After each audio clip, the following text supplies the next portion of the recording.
Diyos ug makagagahom nga Amahan, salamat sa mga grasya nga among nadawat, labi na sa gasa sa kinabuhi.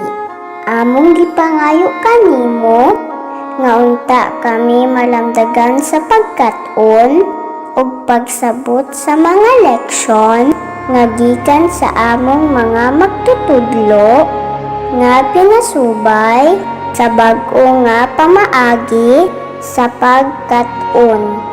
Hinaot unta nga kami hatagan sa gasa sa pagsabot ug mahayagan ang among huna-huna ug among gilauman, ikaw magahatag kanamo sa proteksyon. Sa mga magtutudlo, magapadayon ang ilang kinasing-kasing nga pag-alagad. Una kami sa kalipay, aron mulambo ang tinuod na gugma ug kaluoy sa matag adlaw. Ining tanan among gilauman, sa ngalan ni Jesus, Amen.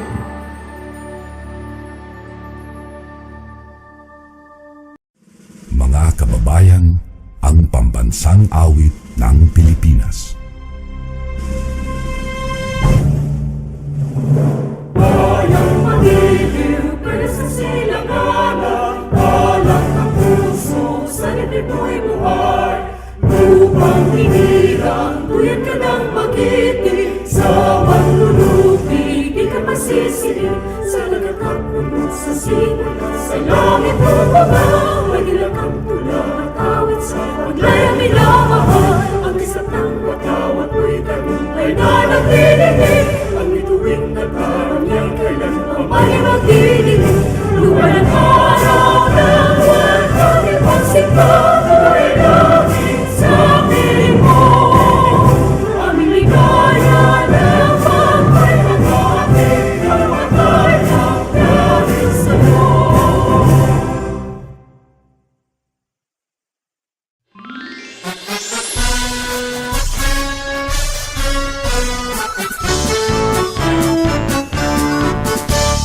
From the marshes of Bengal Bay, along its tiny southern quay, wafted by the winds, adventure and fortune, guided by God and destiny, came the sighs of Lapu-Lapu and Daguhoy, and to the land their hands employed, with hearts and mind attuned, calling Tanggug the land they enjoy.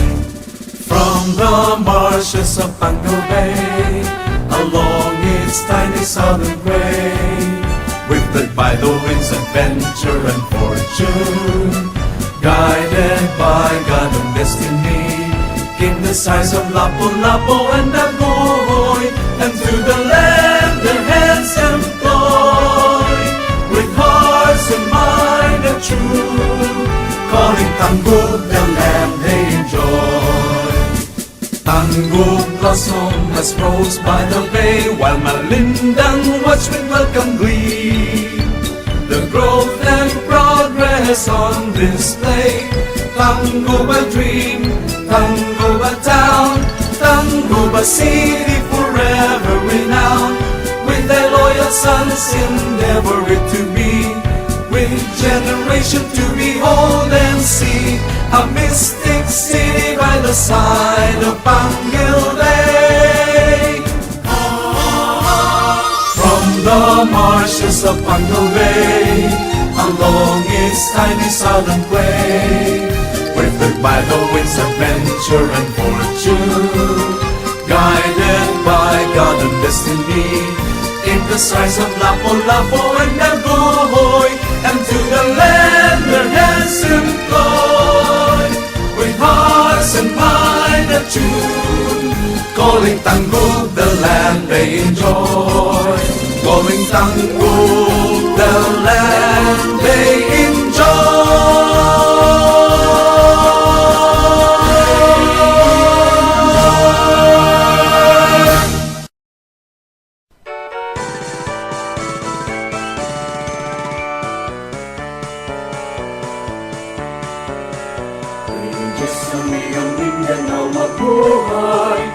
mahal na mong natawan.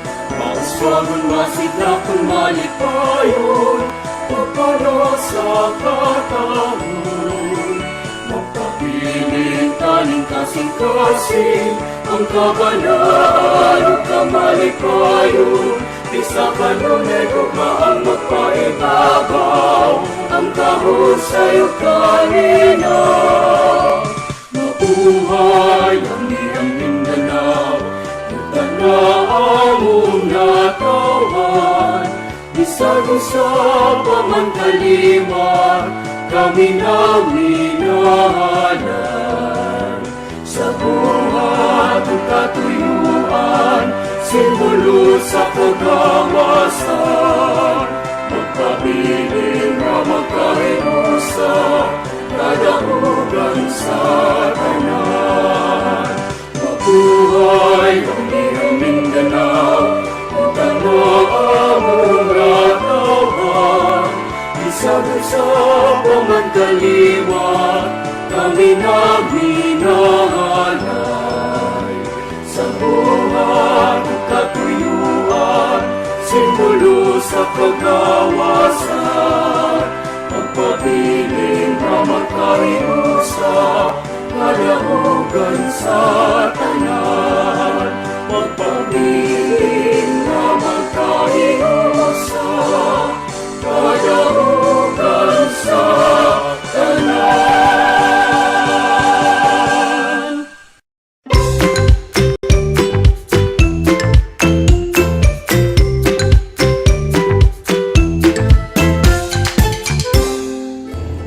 Kumusta mga bata? Welcome sa atong klase sa kindergarten dinhi sa telebisyon. Andam na ba kamo na magkat-on karong adlaw? Ali na! Magkat-on na ta! Kagahapon, atong nakat-unan ang bahin sa dako nga letrang I.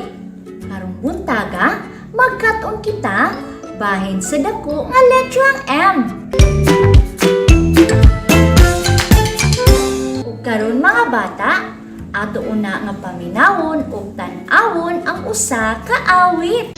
Magbasa na kita sa dakong letrang M. Basahon ta siya.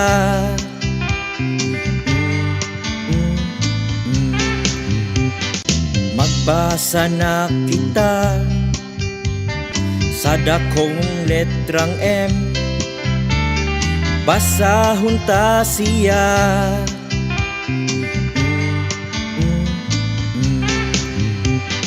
Magbasa na kita sa dakong letrang M. Basahon ta siya.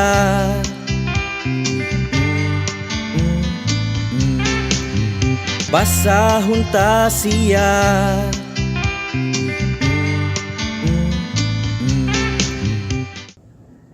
Mga bata, atong nakita ug nadungog ang usa ka awit nga naghisgot kini kabahin sa dako nga letrang M. Mga bata, tan-awan ninyo. Mao kini ang dako nga letrang M. Akong usbon mga bata, mao kini ang dako nga letrang M. Akong usbon sa makausa mga bata, mao kini ang dako nga letrang M. Ug karon mga bata, atong usbon sa pagtan-aw ug pagpaminaw ang kanta bahin sa dako nga letrang M. Magbasa na kita sa dakong letrang M.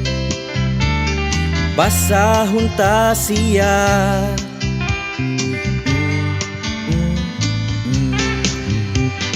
Magbasa na kita sa dakong letrang M. Basahon ta siya.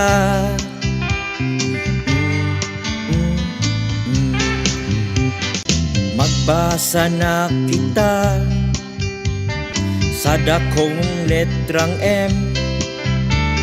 basahon ta siya.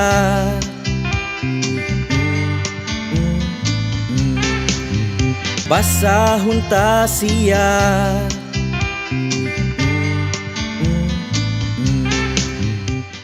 Mga bata, inyong nadungog sa awit ang tingog sa dako nga letrang M. Mga bata, aduna ako'y hulagway sa dako nga letrang M nga putol-putol ang linya. O karon mga bata, ako kining subayon aron maporma ang dako nga letrang M. Ang una na kong buhaton mga bata, tan-awa ko ninyo kung unsaon ako pagsubay. Magsugod ako sa naay kamot nga nagunit og lapis. Ako kining subayon mga bata, gikan sa taas padulong sa ubos. Okay, o karon mga bata, ako na pong subayon ang putol-putol nga linya nga adunay araw nga itom. Ug ako kining sundon mga bata, gikan sa taas padulong sa ubos. Karon mga bata, ang sunod na kong buhaton mao ang pagsubay sa putol-putol nga linya nga adunay araw nga pula. Ug ako kining sundon mga bata, gikan sa taas padulong sa ubos. Og sunod na kong buhaton mga bata, akong subayon ang putol-putol nga linya nga adunay arrow nga yellow. Og ako kining sundon mga bata, gikan sa taas padulong sa ubos. Og naporma na ang dako nga letrang M. Og karon mga bata, ang sunod na kong subayon mao ang ikaduhang hulagway sa dako nga letrang M nga putol-putol ang linya. Tan-awa ko ninyo mga bata kung unsaon nako pagsubay. Ang una na kong buhaton, magsugod ko sa naay hulagway nga kamot nga nagunit og lapis. Gikan sa taas padulong sa ubos. O karon mga bata, ang sunod na kong buhaton mao ang pagsubay sa putol-putol nga linya nga naay araw nga itom. Ug ako kining sundon mga bata, gikan sa taas padulong sa ubos. Ug karon mga bata, ang ikatulo na kong buhaton mao ang pagsubay sa putol-putol nga linya nga naay araw nga pula. Ug ako kini sundon mga bata, gikan sa taas padulong sa ubos. Ug karon, ang sunod na kong subayon mao ang putol-putol nga linya nga adunay araw nga yellow. Ako kining sundon ang araw mga bata, gikan sa taas padulong sa ubos. Og naporma na ang dako nga letrang M. O karon mga bata, ako na pong subayon ang ikatulo nga hulagway sa dako nga letrang M nga putol-putol ang linya. Tan-awa ko ninyo mga bata kung unsaon nako pagsubay. Ang una na kong buhaton, akong sunon ang hulagway sa kamot nga nagunit og lapis. Ako kining subayon mga bata, gikan sa taas padulong sa ubos. Ug ang sunod na kong buhaton mao ang pagsubay sa putol-putol nga linya nga adunay araw nga itom. Gikan sa taas padulong sa ubos. O karon mga bata, ang sunod na kong subayon mao ang putol-putol nga linya nga adunay araw nga pula. Ug ako kining sundon mga bata, gikan sa taas padulong sa ubos. Kay karon ang sunod na kong subayon mao ang putol-putol nga linya nga adunay araw nga yellow. Ug akong sundon ang araw nga yellow mga bata, gikan sa taas padulong sa ubos. O naporma na ang dako nga letrang M. Mga bata, ang atong nakatunan karong buntaga mao ang pagsubay sa mga putol-putol nga linya sa dako nga letrang M nga adunay tingog nga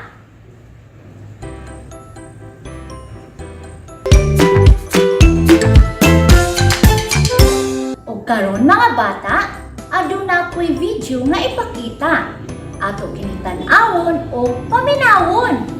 Okay, karon mga bata, aduna ako'y hulagway sa dako nga letrang M. O karon mga bata, atong litukon ang iyang tingog. Paminaw og maayo mga bata, atong litukon ang tingog niya.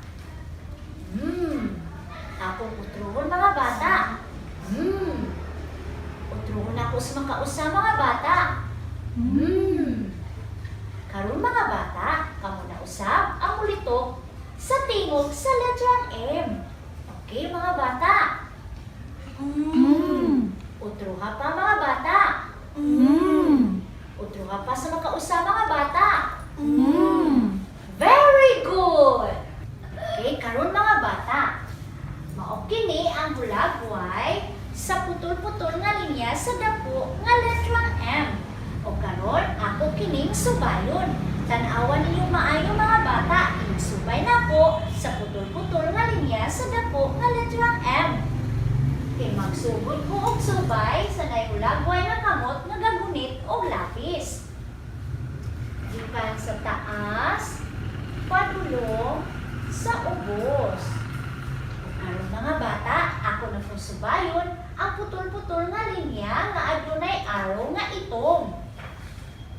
Gikan sa taas, padulong sa ubos. O karon, ako na pong subayon ang putol-putol nga linya nga naay araw nga pula. Gikan sa taas, padulong sa ubos. Okay, karon mga bata, ako na pong subayon ang putol-putol nga linya nga naay araw nga yellow. Gikan sa taas, padulong sa ubos. Ug ako nang napurma ang dako nga letrang M. Nakita ba ninyo mga bata? Yes, teacher. Nakita ba ninyo? Yes, teacher. Very good. Sunod na hulagway sa dako, sa putol-putol nga dako nga letrang M, ako na pong subayon. Okay. Magsugod ta sa nahulagway nga kamot nga gagunit og lapis. Gikan sa taas, padulong sa ubos. Sunod, ako na pong subayon ang anay araw nga itom. Gikan sa taas, padulong sa ubos. Sunod na pong subayon ang anay araw nga pula. Gikan sa taas, padulong sa ubos. Karon ato na pong subayon ang putol-putol nga linya nga nay araw na yellow. Gikan sa taas, padulong sa ubos. Kung naporma na ang dako nga letrang M. Okay, ato na punta sa sunod nga hulagway. Sa ikatulong hulagway sa putol-putol nga linya sa dako nga letrang M. Magsugod ta og subay sa nahulagway nga kamot nga gagunit og lapis. Gikan sa taas, padulong sa ubos. Sunod, ato na pong subayon ang anay araw nga itom. Gikan sa taas, padulong sa ubos. Sunod na pong subayon ang putol-putol nga linya nga anay araw nga pula. Gikan sa taas, padulong sa ubos. Ato na pong subayon ang putol-putol nga linya nga naay color nga yellow. Araw nga yellow. Gikan sa taas, padulong sa ubos. O naporma na ang dako nga letrang M. Nakuha ba ninyo mga bata? Yes, teacher. Very good! Sunod kamo na pod ang musubay sa putol-putol nga linya sa dako nga letrang M nga naa sa inyong practice sheet. Okay, sulti na mga bata. Okay, karon mga bata, inyo na pong kopyahon ang dako nga letrang M nga naa sa hulagway sa babaw nga linya diha sa inyong practice sheet. Nasabtan ba mga bata? Yes, teacher. Very good. So, kopya mga bata.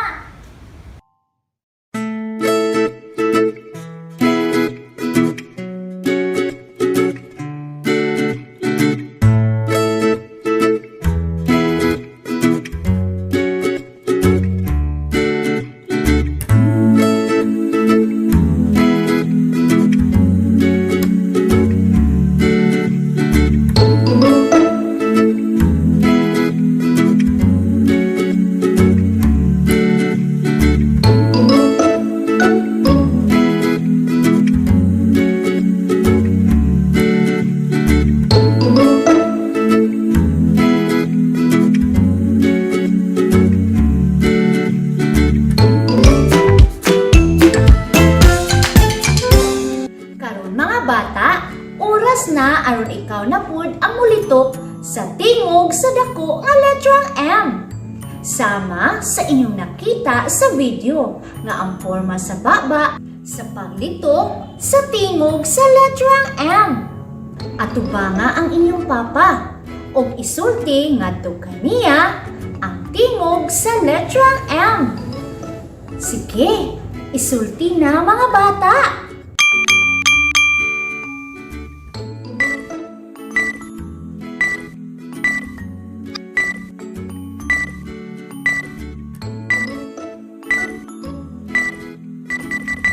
Nasulti na ba ninyo mga bata?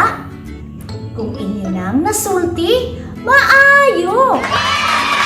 Karon, atubangan na usab ang inyong mama o isulti ngadto kaniya ang tingog sa letrang M. Sige, isulti na mga bata!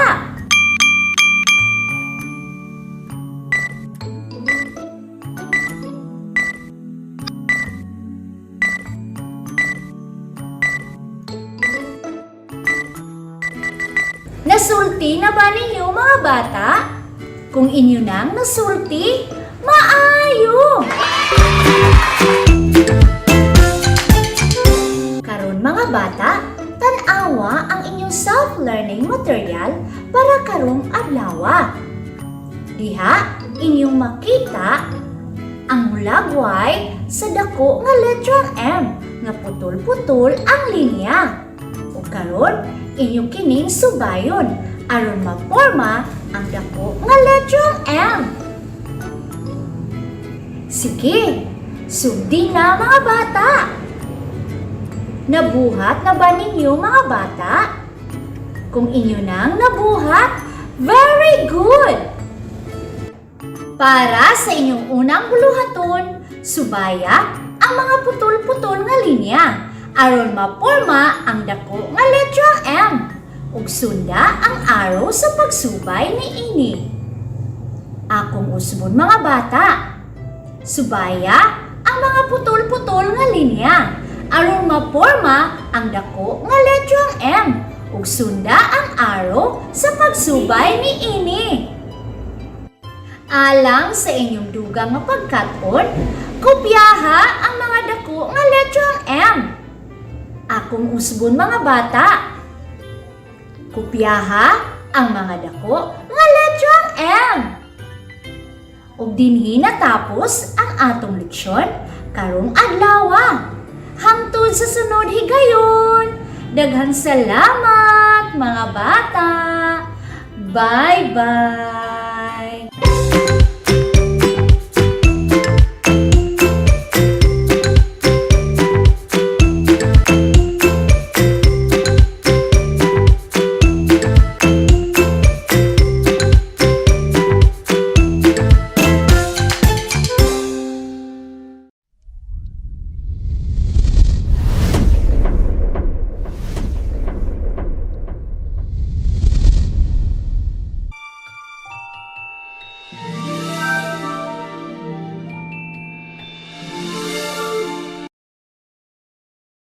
Maayong adlaw mga bata!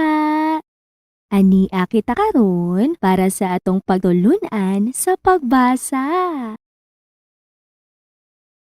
Mga bata, paklian na pod ang inyong basa module 4, exercises 2, page 7. Diha inyong makita ang letrang E ug letrang Y. Karon mga bata, tudloa ang unang linya ug paminawa ko kung unsaon nako pagbasa gamit ang tingog sa letrang E ug letrang Y. A, A. Akong usbon mga bata. A, A. Balikon nako sa makausa mga bata. A, A. Karon mga bata, tudloa ang ikaduhang linya ug magdungan kita sa pagbasa gamit ang tingog sa letrang E ug letrang Y. A, A. Atong usbon pagbasa mga bata. A, A. Balikon nato sa makausa mga bata. A, A. Karon mga bata, tudloa ang ikatulong linya ug kamo na pod ang magbasa. Ilitok ang tingog sa letrang E ug letrang Y. Usban ninyo mga bata.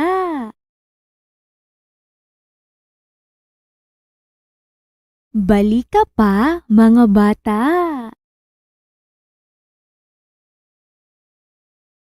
Kung ang inyong gibasa mao ang A, A. Sakto mga bata.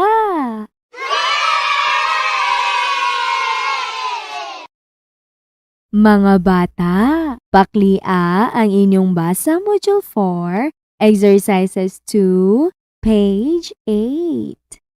Diha inyong makita ang letrang O ug letrang Y. Karon mga bata, tudloa ang unang linya ug paminawa ko kung unsaon nako pagbasa gamit ang tingog sa letrang O ug letrang Y. Oy, oy. Akong usbon mga bata. Oy, oy. Balikon nako sa makausa mga bata. Oy, oy. Karon mga bata, tudloa ang ikaduhang linya ug magdungan kita sa pagbasa gamit ang tingog sa letrang O ug letrang Y. Oy, oy. Atong usbon pagbasa mga bata. Oy, oy. Balikon nato sa makausa mga bata. Oy, oy. Karon mga bata, tudloa ang ikatulong linya ug kamo na pod ang magbasa. Ilitok ang tingog sa letrang O ug letrang Y. Usban ninyo mga bata.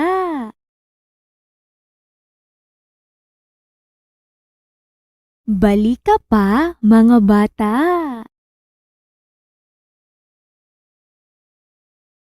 Kung ang inyong gibasa mao ang oy, oy. Sakto mga bata.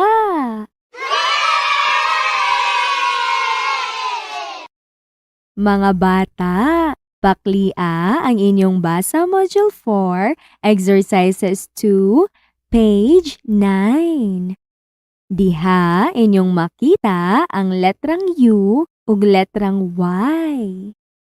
Karon mga bata, tudloa ang unang linya ug paminawa ko kung unsaon nako pagbasa gamit ang tingog sa letrang U ug letrang Y. Uy, uy. Akong usbon mga bata. Uy, uy. Balikon na ko sa makausa mga bata. Uy, uy. Karon mga bata, tudlua ang ikaduhang linya ug magdungan kita sa pagbasa. Gamit ang tingog sa letrang U ug letrang Y. Uy, uy. Atong usbon pagbasa mga bata.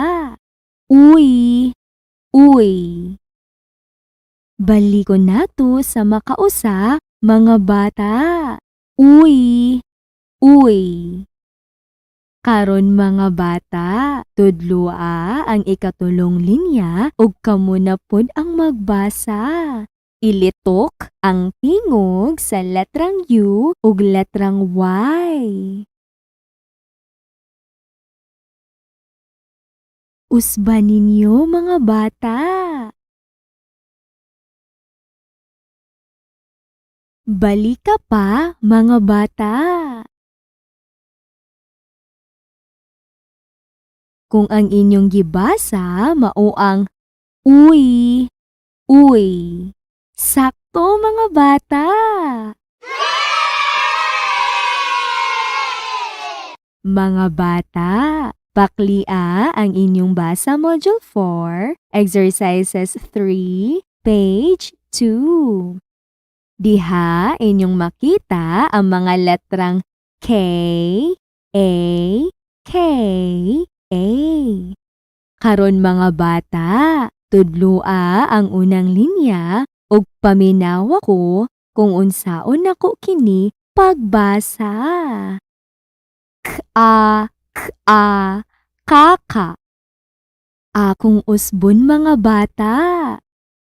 K-a, k-a, kaka. Karon mga bata, tudlua ang ikaduhang linya ug magdungan kita sa pagbasa. K-a, k-a, kaka. Atong usbon pagbasa mga bata. K-a, k-a, kaka. Mga bata, tudlua ang ikatulong linya ug kamo na pod ang magbasa.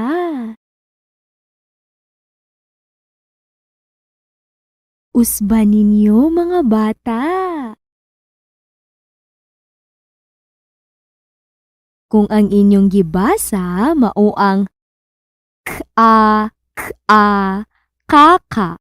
Sakto mga bata.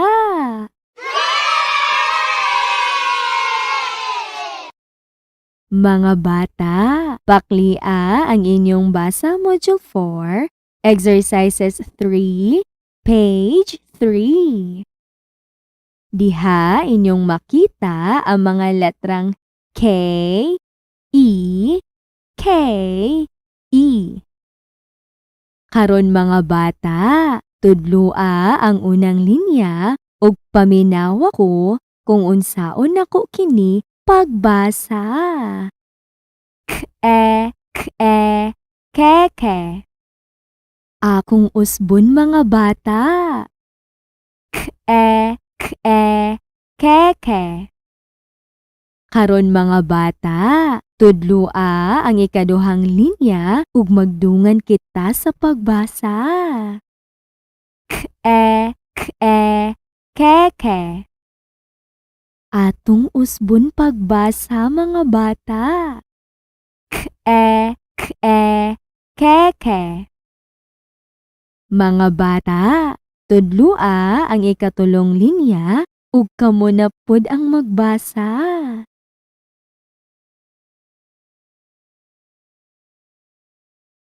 Usban ninyo mga bata.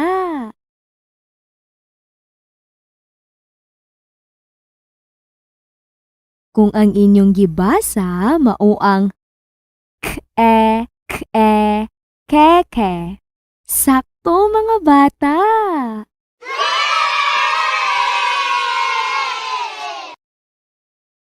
Mga bata, paklia ang inyong basa Module 4, Exercises 3, page 4. Diha inyong makita ang mga letrang K, O, K, O.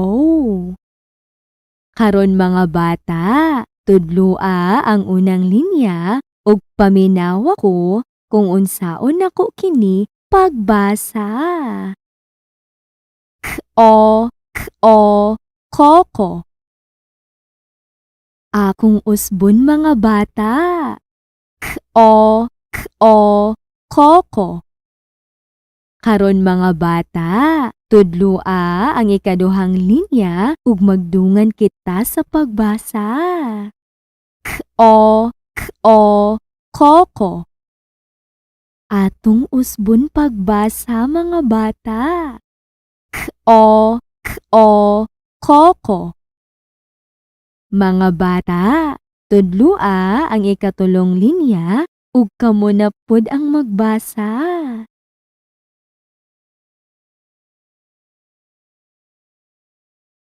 Usban ninyo mga bata.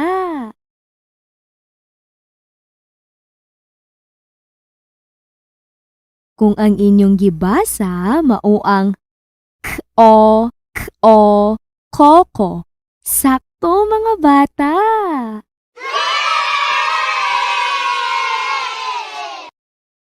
Mga bata, paklian na pod ang inyong basa module 4, exercises 3, page 5. Diha inyong makita ang mga letrang K, U, K, U. Karon mga bata, tudloa ang unang linya ug paminawa ko kung unsaon nako kini pagbasa. Ku, ku, kuku. Akong usbon mga bata. Ku, ku, kuku. Karon mga bata, tudloa ang ikaduhang linya ug magdungan kita sa pagbasa. Ku, ku, kuku. Atong usbon pagbasa mga bata. Ku, ku, kuku. Mga bata, tudloa ang ikatulong linya ug kamo na pud ang magbasa.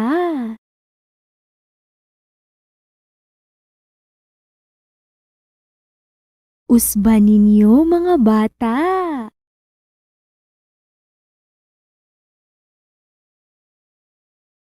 Kung ang inyong gibasa mao ang ku, ku, kuku. Sakto mga bata.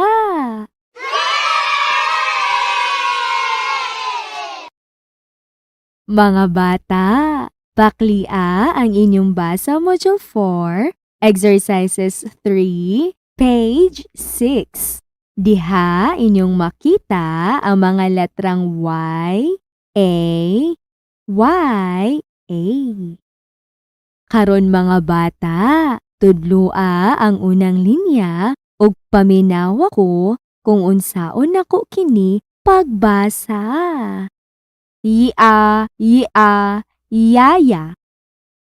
Akong usbon mga bata. Yia, yia, yaya. Karon mga bata, tudloa ang ikaduhang linya ug magdungan kita sa pagbasa. Yia, yia, yaya. Atong usbon pagbasa mga bata. Yia, yia, yaya. Mga bata, tudloa ang ikatulong linya ug kamo na pud ang magbasa.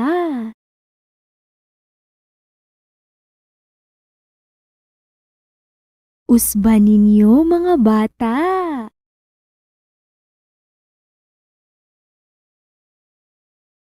Kung ang inyong gibasa mao ang yia, yia, yaya. Sakto mga bata.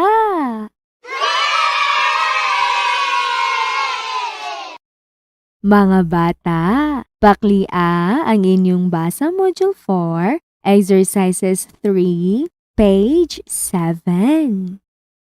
Diha inyong makita ang mga letrang Y, E, Y, E. Karon mga bata, tudlua ang unang linya ug paminawa ko kung unsaon nako kini pagbasa. Yee, yeye. Akong usbon mga bata. Yee, yeye. Karon mga bata, tudlua ang ikaduhang linya ug magdungan kita sa pagbasa. Yee, yeye. Atong usbon pagbasa mga bata.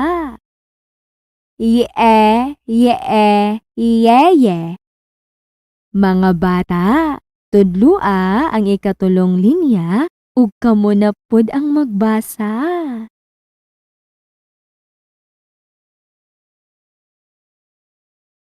Usban ninyo mga bata.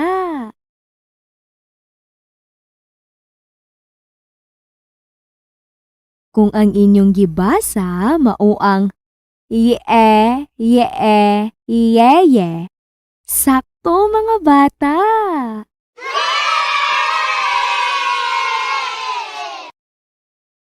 Mga bata, paklian na pod ang inyong basa Module 4, Exercises 3, page 8. Diha inyong makita ang mga letrang Y, O, Y, O. Karon mga bata, tudlua ang unang linya ug paminawa ko kung unsaon nako kini pagbasa. Yeo, yoyo. Akong usbon mga bata.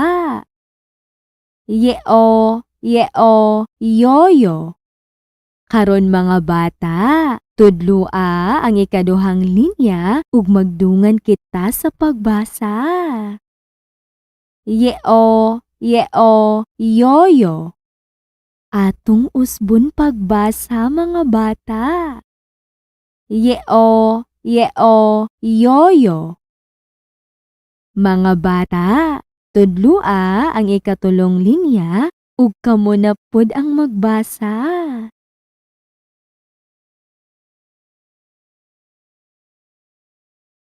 Usban ninyo mga bata.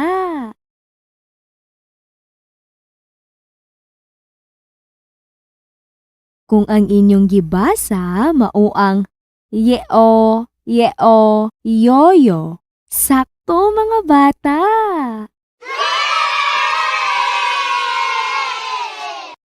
Mga bata, paklia ang inyong basa Module 4, Exercises 3, page 9. Diha inyong makita ang letrang Y, U, U. Karon mga bata, tudlua ang unang linya ug paminawa ko kung unsaon nako kini pagbasa. Yiu, yuyu. Akong usbon mga bata. Yiu, yuyu. Karon mga bata, tudlua ang ikaduhang linya ug magdungan kita sa pagbasa. Yiu, yuyu. Atong usbon pagbasa mga bata. Yiu, yuyu. Mga bata, tudlua ang ikatulong linya ug kamo na pod ang magbasa.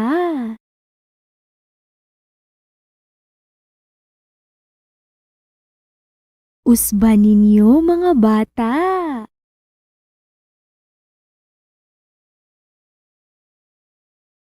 Kung ang inyong gibasa mao ang yiu, yuyu. Sakto mga bata.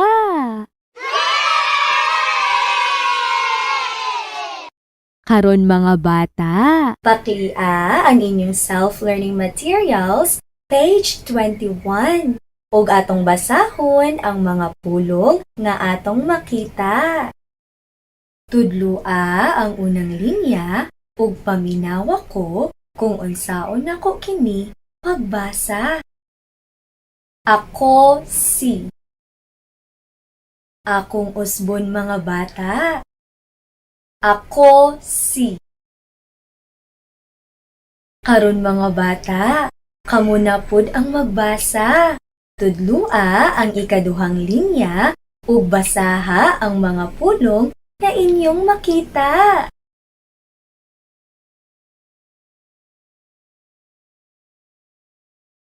Tudloa ug basaha ang ikatulong linya, mga bata.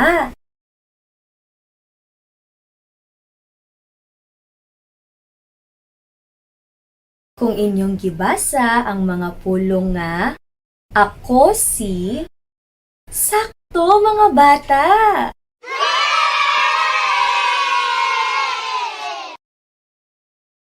Karon mga bata, tudloa ang ikaupat nga linya ug paminawa ko kung unsaon nako kini pagbasa. Ako si Mama.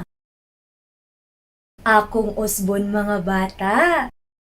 Ako si Mama. Karon mga bata, kamo na pud ang magbasa. Tudloa ang ikalimang linya ug basaha ang mga pulong nga inyong makita.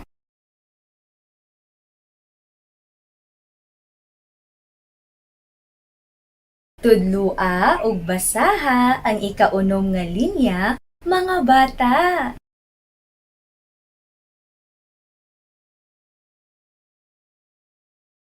Tudloa ug basaha ang ikapito nga linya, mga bata.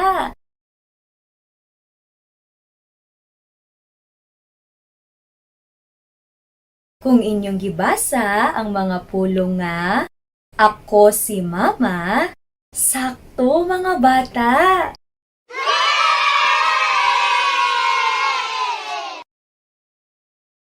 Karon mga bata, tudloa ang ikapitong linya ug paminawa ko kung unsaon nako kini pagbasa. Ako si Papa.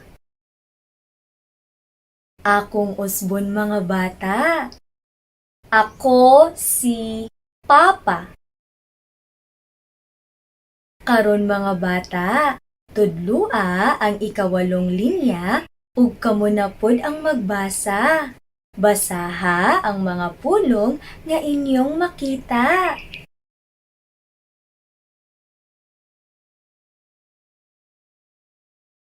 Tudloa ug basaha ang ikasyam nga linya, mga bata.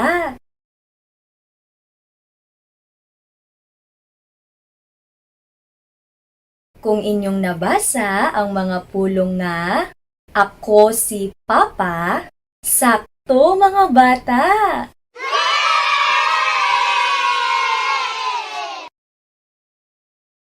Karon mga bata, tudloa ang ikanapulo nga linya ug paminawa ko kung unsaon nako kini pagbasa. Ako si Ate. Akong usbon mga bata. Ako si Ate. Kamo na pud mga bata. Tudloa ang sunod nga linya ug basaha ang mga pulong nga inyong makita.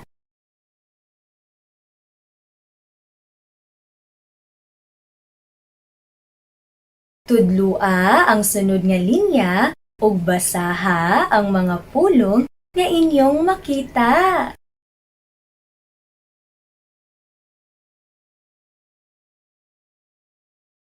Kung inyong nabasa ang mga pulong nga, ako si Ate, sakto mga bata.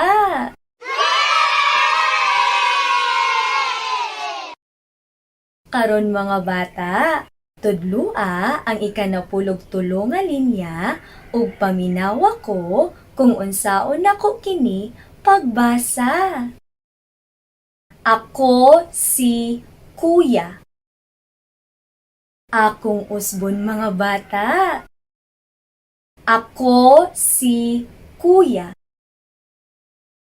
Kamo na pod mga bata. Tudloa ang sunod nga linya ug basaha ang mga pulong nga inyong makita.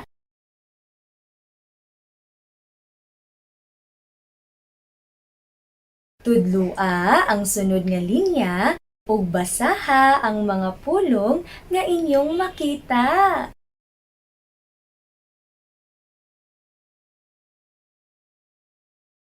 Kung inyong nabasa ang mga pulong nga ako si Kuya, sakto mga bata!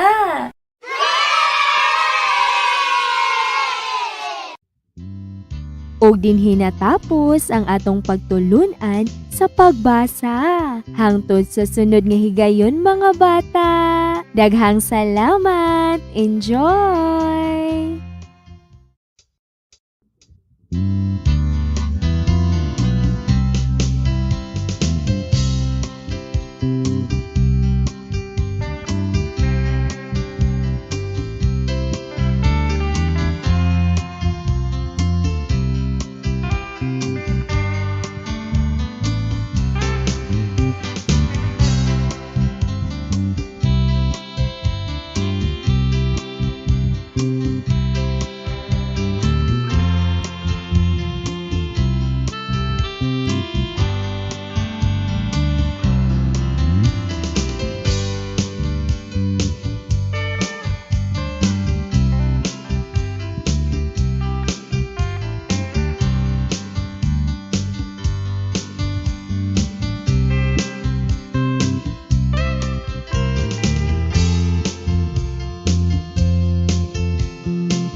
Ug karon, ang atong mga kabataan sa grade 1, grade 2 ug grade 3 pabilin nga maminaw para sa inyong mga pagtulunan karong adlaw. Sige, pagplaster na.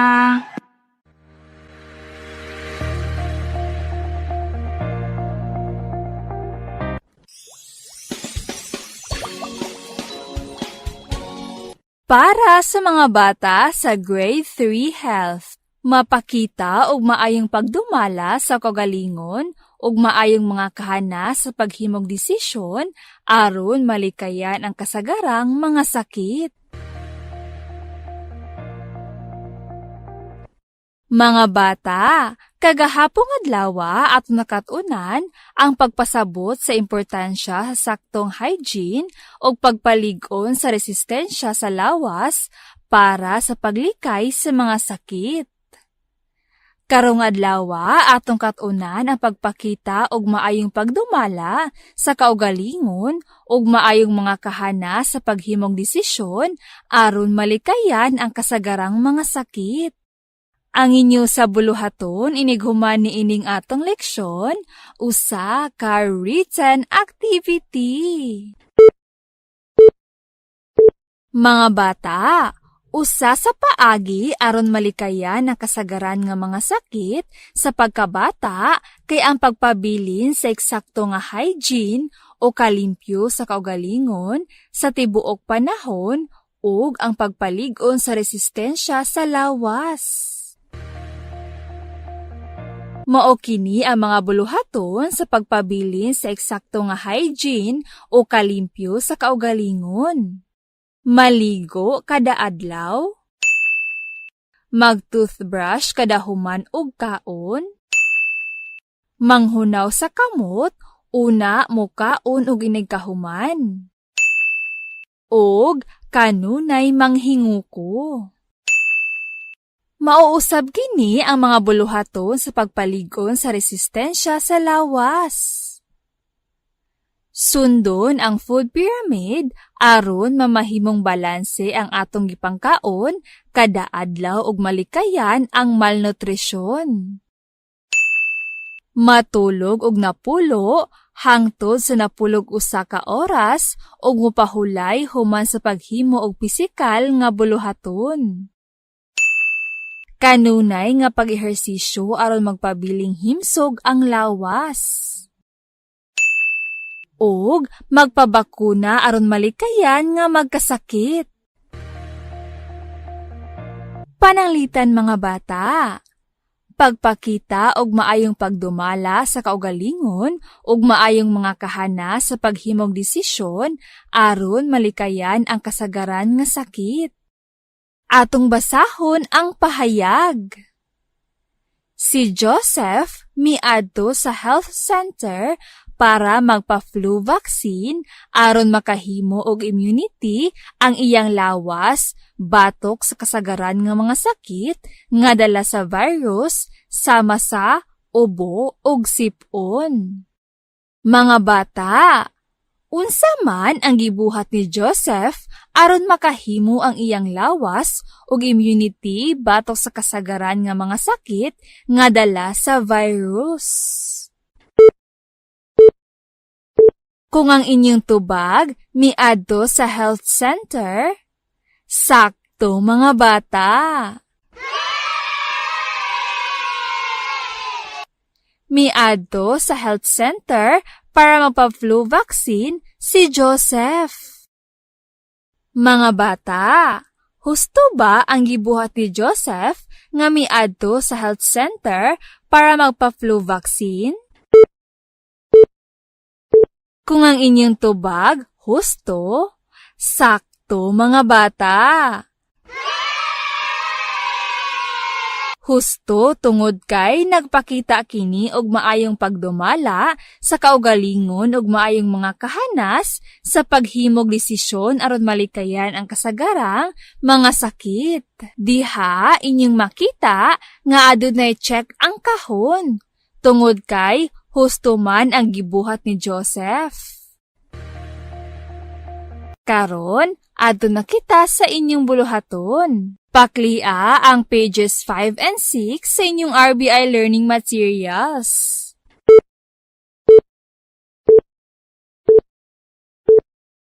Basaha ang matag sitwasyon. Butangi og check ang kahon kung kini nagpakita og maayong pagdumala sa kaugalingon ug maayong mga kahana sa paghimog desisyon aron malikayan ang kasagarang mga sakit. Og X usab kung wala.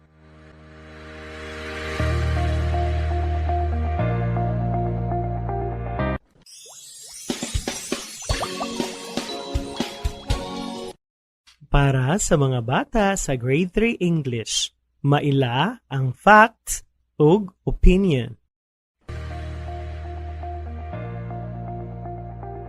Mga bata, karong adlaw atong kat-unan ang pag-ila sa fact ug opinion.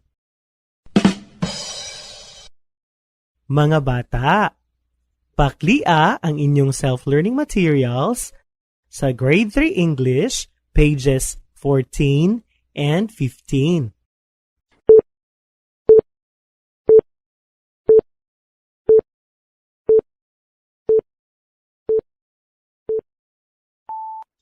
Mga bata, a fact tells something that is true or something that really happened. An opinion is a personal belief, feeling or judgment about something, and it varies from person to person. For example, the sky is blue. The statement is fact because it is true that the color of the sky is blue.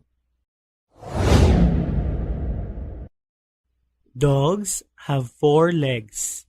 The statement is fact because it is true that dogs have 4 legs. The sun is hot. The statement is fact because it is true that the sun is hot. Basketball is more fun than volleyball. The statement is opinion because it expresses how a person feels about the two sports. Cats are helpful house pets. The statement is opinion because it expresses how a person feels about the cats. For your activity, read each sentence and encircle your answer whether it states a fact or opinion.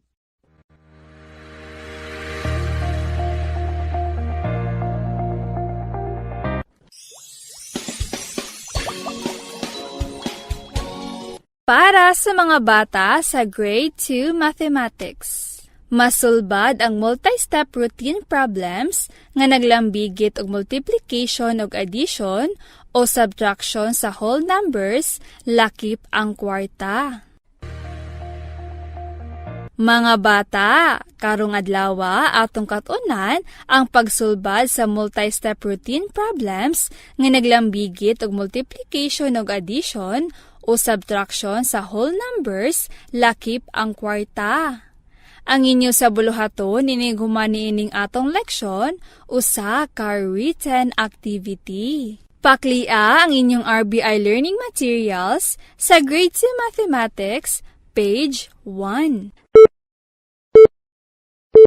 Mga bata, ang whole numbers mao ang mga numero nga walay decimal point sama sa 0, 5 o 5, 95 o 95, 593 o 5 kagatos 93 og 1,000 o 1,000 og daghan pa. Atong bantayan nga ang pagkuha o pagsulbad sa problema o solving multi-step routine problems involving multiplication in addition or subtraction of whole numbers, including money using appropriate problem-solving strategies and tools, adunay mga pamaagi. Mao kini ang mga pamaagi. Una, basaha og sabta pag-ayo ang problema o understand. Ikaduha, tun-an og susihon unsaon pagsulbad sa problema o analysis. Ikatulo, pagplano o planuha unsaon pagsulbad ang problema o plan. Ikaupat, sulbara ang problema gamit sa unsay imong giplano o solve. Og ikalima, susiha kung insakto ba ang imong tubag o check. Pananglitan mga bata, si Nami adunay kwarta nga nagkantidad o usa ka gatos og napulog duha o 112 pesos. Si Viola aduna usab kwarta nga nagkantidad og 4 ka pilo kumpara kang Nami. Samtang kabaklay si Viola pauli, nawad-an kini og usa ka gatos o 100 pesos. Pila ang kwarta ni Viola? Karon atong ipamilyar ang mga importanteng detalye nga makita sa ubos. Mga bata, mao kini ang steps in solving the problem. Ang unang step in solving the problem mao ang understand. Sa understand na dinha ang what is asked o what are given. Sa atong problema, what is asked? Diha ang N mao ang kwarta ni Viola. What are given? Ang given mao ang usa ka gatos og napulog duha o 112 pesos nga kwarta ni Nami, usa ka gatos o 100 pesos nga kwarta nga nawala ni Viola, ug upat ka pilo nga kwarta ni Viola kumpara kang Nami. Ang ikaduhang step in solving the problem mao ang analysis. Kung adunay usa ka gatos og napulog duha o 112 pesos si Nami og si Viola adunay upat ka pilo nga kwarta kumpara kang Nami og nawad-an kini og usa ka gatos o 100 pesos, pila na lang ang kwarta ni Viola. Sulayan nato kini mga bata. Si Nami adunay kwarta nga nagkantidad og usa ka gatos og napulog duha o 112 pesos. Si Viola aduna usab kwarta nga nagkantidad og upat ka pilo kumpara kang Nami og nawad-an kini og usa ka gatos o 100 pesos. Pasabot nga usa ka gatos og napulog duha o 112 pesos times 4 minus usa ka gatos o 100 pesos mao ang kwarta ni Viola. Para mahibal-an nato ang kwarta ni Viola, atong i-multiply ang usa ka gatos og napulog duha o 112 pesos ngadto sa 4 ug i-minus ang usa ka gatos o 100 pesos. Mogamit kita og multiplication o subtraction. Ang ikatulong step in solving the problem mao ang plan. Para makuha nato ang kwarta ni Viola, atong i-multiply ang usa ka gatos ug napulog duha o 112 pesos ngadto sa 4 ug i-minus ang usa ka gatos o 100 pesos ug mogamit kita og multiplication o subtraction. Sa atong problema, ang usa ka gatos ug napulog duha o 112 pesos mao ang multiplicand. 4 mao ang multiplier ug ang tubag niini mahimo usab nga minuend nga i-minus sa subtrahend nga usa ka gatos o 100 pesos. Mao na dayon kini ang atong solution to solve the problem. I-multiply ang usa ka gatos ug napulog duha o 112 pesos ngadto sa 4 o 4. Ang product niini i-minus sa usa ka gatos o 100 pesos. Diha inyo na dayong makita ang atong number sentence. Ang ikaupat nga step in solving the problem mao ang solve using routine solution. Para makuha nato ang kwarta ni Viola, atong i-multiply ang usa ka gatos ug napulog duha o 112 pesos ngadto sa 4 ug i-minus ang usa ka gatos o 100 pesos. Step 1. Atong i-arrange ang solution gamit ang vertical subtraction sentence. Diha inyong makita ang atong multiplication sentence. Diin ang usa ka gatos ug napulog duha o 112 pesos mao ang atong multiplicand. Ang 4 mao atong multiplier ug ang n mao ang atong product. Inyo sab makita ang atong subtraction sentence nga mao ang n nga mao ang atong minuend. Usa ka gatos o 100 pesos nga mao ang atong subtrahend ug ang n nga mao ang atong difference. Step 2. Atong i-multiply ang usa ka gatos ug napulog duha o 112 pesos ngadto sa 4. Atong unahon og multiply ang 2 o duha ngadto sa 4 o 4. Sa ato pa, 2 times 4 equals 8. Isulat ang tubag sa ubos sa badles. Diha inyo na dayong makita ang tubag sa 2 times 4 mao ang 8. Step 3.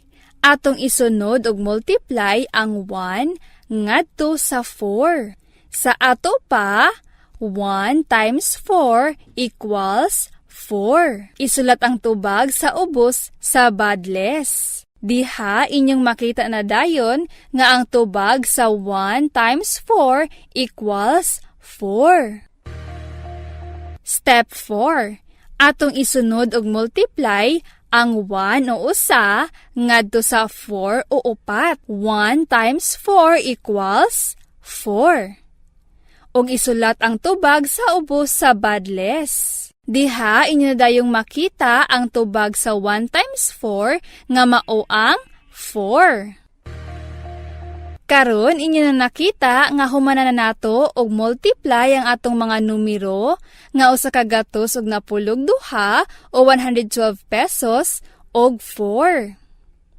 Aduna nakitay product nga 4 ka gatos og 48 o 448 pesos. Karon, ato kini i-minus ngadto sa usa ka gatos o 100 pesos. Adto na ta step 5. Atong i-minus ang 4 ka gatos og 48 o 448 pesos ngadto sa usa ka gatos o 100 pesos ug unahon ang naa sa ones place. Diha inyong makita nga ang numero nga anaa sa atong ones place mao ang 8 o 8 og 0. Sa ato pa, 8 minus 0 equals 8. Islat dayon ang tubag sa ubos sa badles. Diha inyong makita ang tubag sa 8 minus 0 nga mao ang 8. Adto na kita sa step 6. Atong isunod og minus ang naa sa tens place.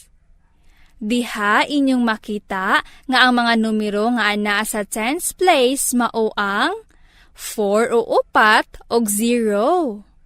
Sa ato pa, 4 minus 0 equals 4. Islat dayon nato ang tubag sa ubos sa badles. Diha inyong makita ang atong tubag sa 4 minus 0 nga mao ang 4. Karon adto na kita sa step 7. Atong isunod og minus ang naa sa hundreds place. Diha inyong makita nga ang mga numero nga naa sa hundreds place mao ang numero nga 4 o 4 ug 1 o usa. Sa ato pa, 4 minus 1 equals 3. At na dayong isulat ang tubag sa ubos sa badles. Diha inyong makita nga ang 4 minus 1 ang tubag ni ini mao ang 3. Busa ang tubag sa usa ka gatos ug napulog duha o 112 pesos times 4 ang tubag ni ini mao ang 4 ka gatos ug 48 o 448 pesos. Ang atong tubag nga 4 ka gatos ug 48 o 448 pesos ato kining i-minus sa usa ka gatos o 100. Sa ato pa, 4 ka gatos 48 o 448 pesos minus usa ka gatos o 100 pesos ang tubag ni ini mao ang 3 ka gatos o 48 o 348 pesos. Sa ato pa, 3 ka gatos ug 48 o 348 pesos ang kwarta nga nabilin ni Viola. Karon ato nakita sa ikalima nga step in solving the problem nga mao ang check. Para i-check kung sakto ba ang atong tubag, atong i-add ang difference nga 3 ka gatos 48 o 348 pesos sa subtrahend nga usa ka gatos o 100 pesos ug ang tubag atong i-divide sa 4 kung ang tubag na niini usa ka gatos og napulog duha o 112 pesos. Una, atong i-add ang numero nga 3 ka gatos 48 o 348 pesos dungagan sa usa ka gatos o 100 pesos. Ang tubag niini mao ang 4 ka gatos 48 o 448 pesos. Karon ato nang i-divide ang tubag nga 4 ka gatos o 48 o 448 pesos ngadto sa 4. Karon atong unang i-divide ang hundreds place sa atong dividend. Ang hundreds place sa atong dividend mao ang 4. 4 divided by 4, ang tubag ni ini mao ang 1. Moong diha sa mabaw inyong makita ang atong quotient nga 1. Karon ang atong quotient nga 1 ato kining i-multiply sa atong divisor nga 4. 1 times 4 equals 4.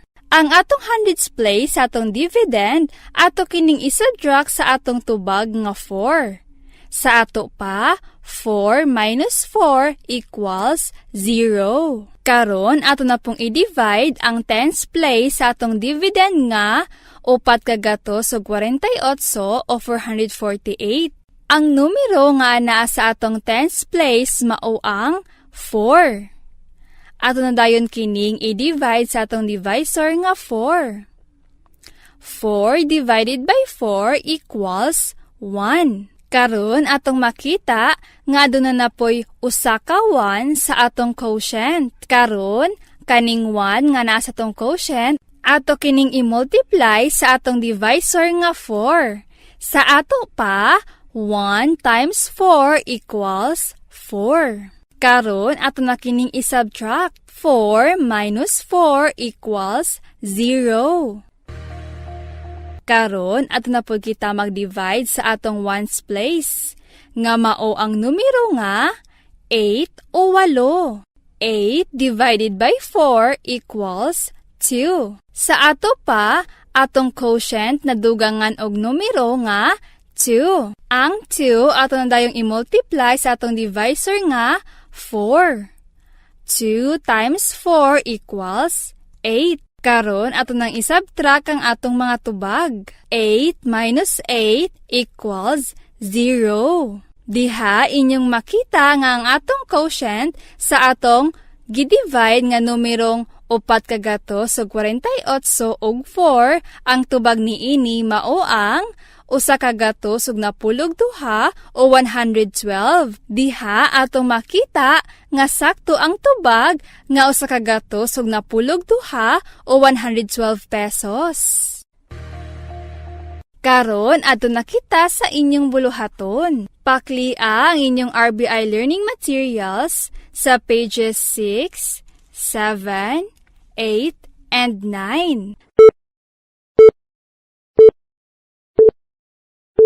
Basaha ug sulbara ang problema gamit ang routine solution.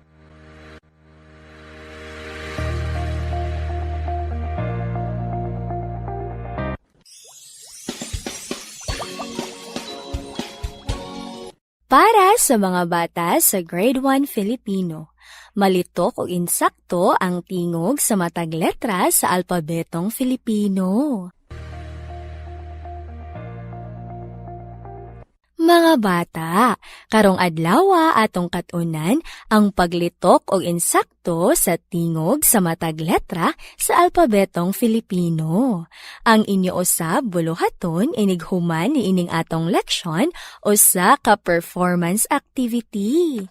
Paklia ang inyong RBI learning materials sa Grade 1 Filipino, pages 1 and 2.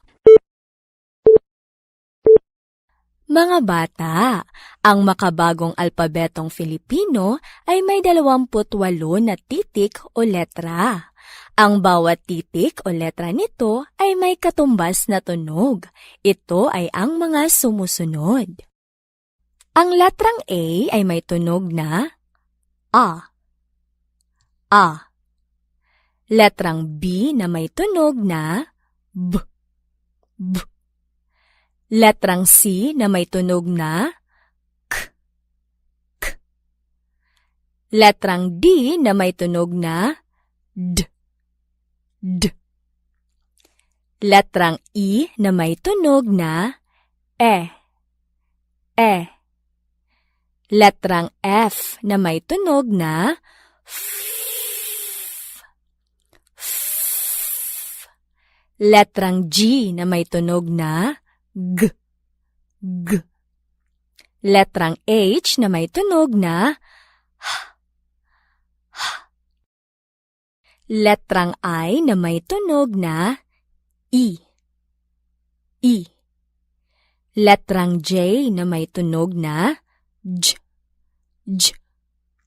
Letrang K na may tunog na K. K. Letrang L na may tunog na L. L. Letrang M na may tunog na M. M.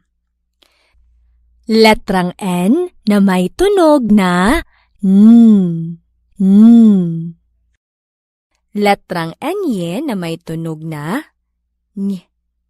Ny. Letrang NG na may tunog na Ng. Ng. Letrang O na may tunog na O. O. Letrang P na may tunog na P. P. Letrang Q na may tunog na Q. Q. Letrang R na may tunog na R. R. Letrang S na may tunog na S. S. Letrang T na may tunog na T. T. Letrang U na may tunog na U. U. Letrang V na may tunog na V. V. Letrang W na may tunog na W. W. Letrang X na may tunog na X. X. Letrang Y na may tunog na Y. Y. At letrang Z na may tunog na Z. Z. Halimbawa mga bata, pakinggan ng mabuti ang wastong bigkas ng mga tunog sa mga sumusunod na letra o titik. Ang letrang A ay may tunog na A. A. Ang letrang D ay may tunog na D. D. Ang letrang T ay may tunog na T. T. Ang letrang K naman ay may tunog na K. K. Mga bata, ang mga tunog na inyong narinig na aking binigkas ay ang tunog na A, D, T, at K ay ang katumbas na tunog sa mga letrang A, D, T, at K. Ngayon, pumunta na tayo sa inyong gawain. Pakibuksan ang ikalawang pahina ng inyong RBI Learning Materials.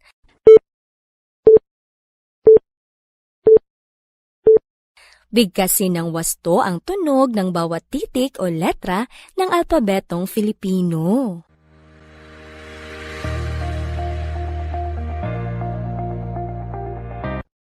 Maukadto ang pagtulunan sa atong mga kabataang grade 1, grade 2 o grade 3. Daghan kaayong salamat sa padayon nga pagpaminaw alang sa pagkat-on karong adlaw. Daghan usab nga salamat sa atong mga ginikanan nga pabilin nga nagabay sa atong mga kabataan.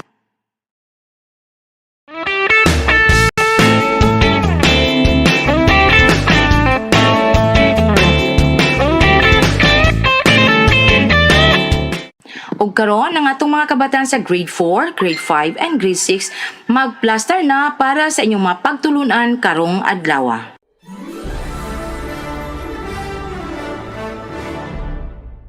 Para sa mga bata sa grade 4 arts, tells a story or relates experiences about cultural communities seen in the landscape.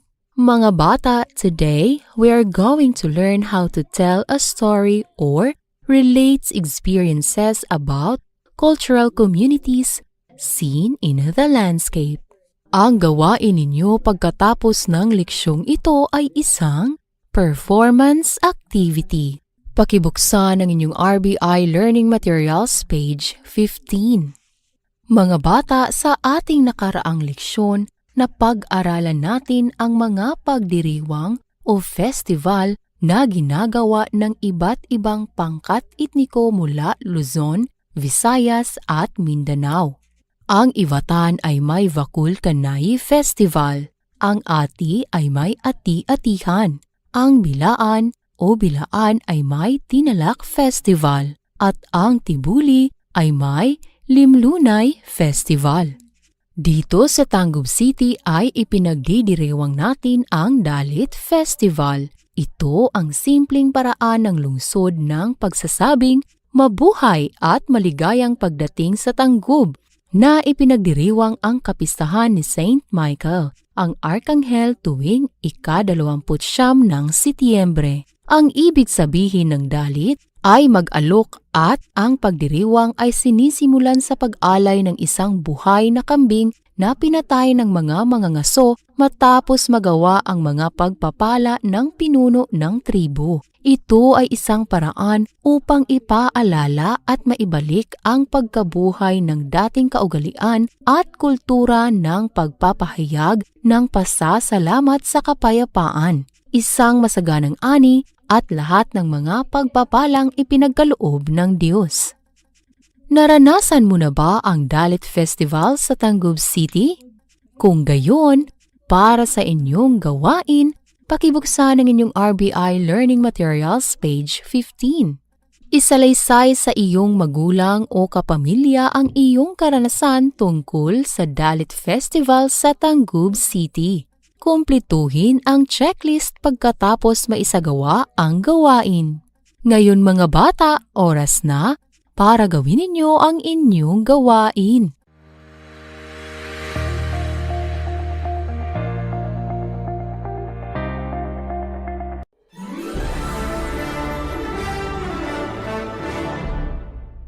Para sa mga bata sa Grade 4 ESP, nakapagpapakita ng paggalang sa iba sa paggamit ng pasilidad ng paaralan na may pag-aalala sa kapakanan ng kapwa tulad ng palikuran, silid-aklatan at palaruan. Mga bata, sa araw na ito ating alamin kung paano nakapagpapakita ng paggalang sa iba sa paggamit ng pasilidad ng paaralan nang may pag-aalala sa kapakanan ng kapwa tulad ng palikuran, silid-aklatan at palaruan. Mga bata, pakibuksan ang inyong self-learning materials page 12.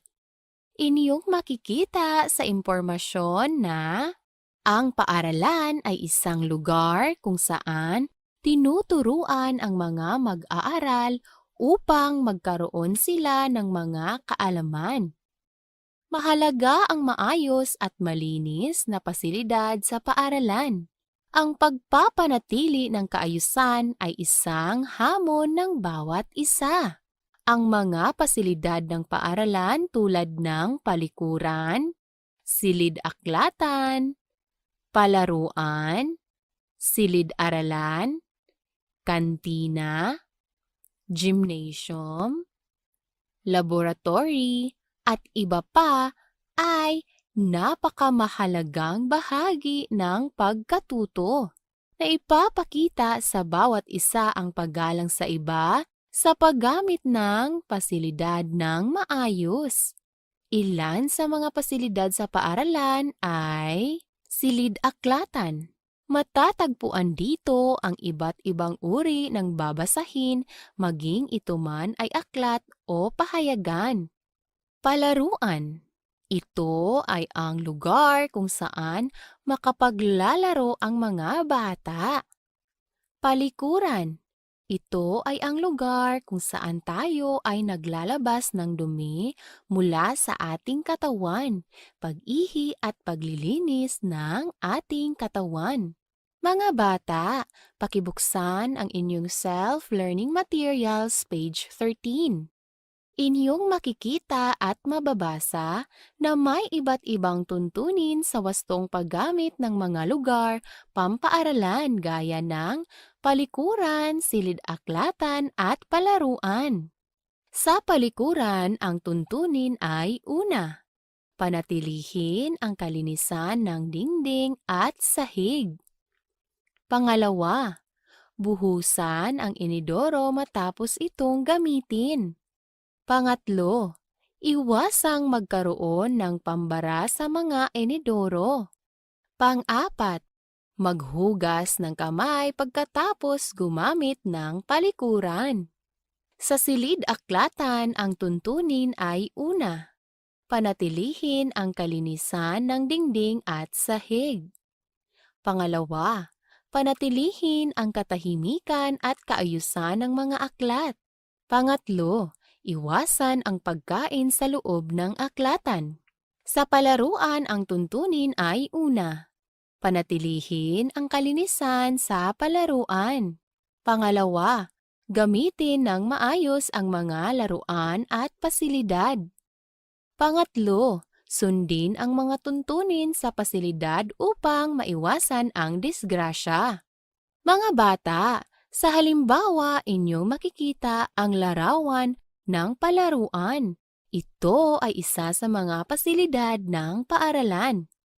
Sa ibabang bahagi ng larawan, lagyan ng check ang kahon kung naipapakita mo ang paggalang sa iba sa paggamit ng pasilidad ng paaralan ng may pag-aalala sa kapakanan ng kapwa at ekes kung hindi. Una, sinusulatan ko ang mga poste sa pasilidad.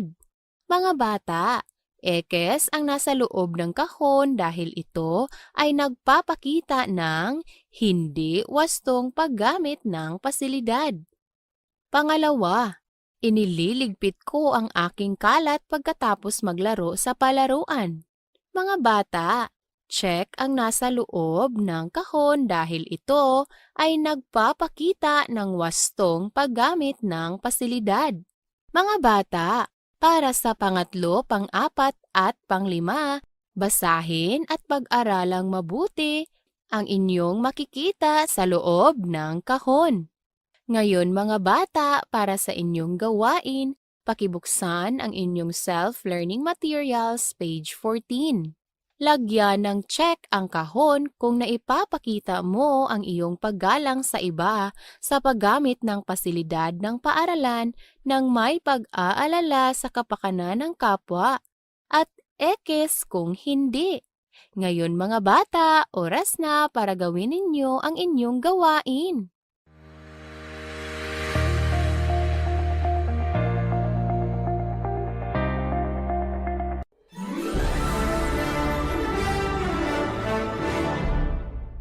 Para sa mga bata sa Grade 5 ESP, nakikilahok sa mga patimpalak o paligsahan na ang layunin ay pakikipagkaibigan. Mga bata, sa araw na ito, pag-aralan natin kung paano nakikilahok sa mga patimpalak o paligsahan na ang layunin ay pakikipagkaibigan. Ang gawain ninyo pagkatapos ng leksyong ito ay isang performance activity. Pakibuksan ang inyong RBI Learning Materials, page 1. Sa impormasyon, inyong makikita at mababasa na ang pakikipagkaibigan ay ang malalim na pakikipag-ugnayan sa kapwa. Ang pagkakaibigan ay nabubuo sa pamamagitan ng isang malalim na ugnayan ng dalawa o mahigit pang tao na hindi nakabatay sa kanilang mga katangian, kundi sa mas malalim na aspekto ng kanilang pagkatao. Ang pagkakaibigan ay nagtatagal kung may pag-uukol ng paggalang sa pamamagitan ng mabuting asal at pananalita. Para sa ating halimbawa, tingnan at basahin natin ang kwento. Pansinin ang mga katangi-tanging ugali ng mga atleta. Ang kwento ay pinamagatang Manlalarong May Pusong Dakila na sinulat ni Constancia Paloma. Ang manlalarong unang binanggit sa kwento ay si Gilmore Junio. Anak ng mag-asawang Gino at Julie, si Gilmore Junio. Bagaman lumaki sa Canada, ay ipinagmamalaki niya ang pagiging Pilipino. Kilala sa larangan ng speed skating dahil sa maraming pagkakataon na nakapag-uuwi siya ng karangalan. 4 sa maraming pagkakataon na nakapag-uwi siya ng karangalan para sa kanyang bansa. Bakit nga ba siya natatangi bilang isang atleta? Ang kaniyang ginawang desisyon na ibigay ang laban sa kaniyang kasama sa koponan ang nagbigay daan upang hangaan siya sa buong mundo. Ang maging kinatawan ng iyong bansa sa larangan ng paligsahan ay isang napakalaking karangalan. Ngunit, naniniwala ako na bilang bahagi ng koponan, hindi lang kami nandito para lumaban, kundi para manalo. Ang wika ni Gilmore. Buong puso niyang ibinigay ang kanyang pagkakataong lumaban sa kaniyang kaibigang si Danny Morrison na nanalo naman ng medalyang pilak. Ang pagkapanalo ng kanyang kaibigan ay nagdulot ng kaligayahan sa kanyang puso. Hinahangaan ko ng lubos si Danny sa kanyang husay. Sa araw-araw na pag-iinsayo namin, nakikita ko ang kanyang potensyal at dedikasyon sa kanyang ginagawa. Ito ay nakapagdudulot sa akin ng inspirasyon upang mas magsikap pa. Wika ni Gilmore. Ang ikalawang manlalarong nabanggit sa kwento ay si Megan Vogel. Pagkatapos manalo ng state title sa 1,600 meters, ang West Liberty Salem High School junior na si Megan Vogel ay natalo naman sa 3,200 meters final sa Ohio State Track and Field Championship sa Columbus dahil sa kaniyang pagtulong sa kaniyang kalaban sa karera. May 20 metro mula sa finish line na daanan niya ang isang kakompetensyang natumba. Sa halip na tapusin ang karera dahil siya na ang nangunguna, tumigil si Megan at tinulungan niyang tumayo ang kalaban. Siniguro niyang siya ang magiging kulelat dahil pinauna niya ng may ilang segundo ang tinulungan niyang kalaban. Lagi siyang nauuna sa akin habang kami ay naglalakad, sabi ni Megan. Kaya dapat lang na ang record niya ay mas mabilis kaysa sa akin. Pagkatapos makita ang kadakilaang ginawa ni Megan, isang local na track coach ang naglagay sa youth sports sa magandang paningin. Lagi na lang bad news ang naririnig sa youth sports. Ngayon, ibalita naman natin ang magandang kwento ng mga kabataang manlalaro. Sa lahat ng laro ng kabataan, sportsmanship pa rin ang kalakaran. Ang mabuti sa pagiging sport ay nagsisimula sa pamilya. Ngayon, sagutin natin ang mga sumusunod na tanong batay sa kwento. Unang tanong, alin sa dalawang manlalaro ang hinahangaan mo? Bakit? Si Megan Vogel dahil sa halip na tapusin ang karera, tumigil at tinulungan niyang tumayo ang kalaban. Ikalawang tanong, paano mapatunayan na sila ay may dakilang puso? Sila ay may dakilang puso dahil pinauna ni Megan ng may ilang segundo ang tinulungan niyang kalaban at buong puso na ibinigay ni Gilmore Hunyo ang laban sa kaniyang kaibigan na kasama sa koponan. Ikatlong tanong, paano mo tratuhin ang iyong kaibigan na kasama mo sa patimpalak? Tutulungan ko siyang mag-ensayo at ibahagi ko sa kanya ang aking kaalaman.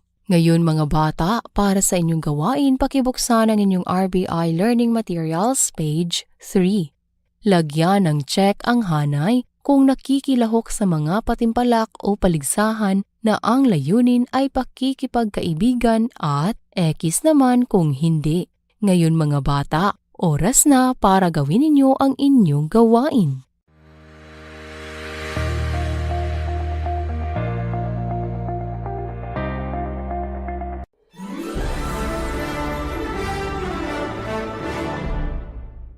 Para sa mga bata sa Grade 5 Araling Panlipunan.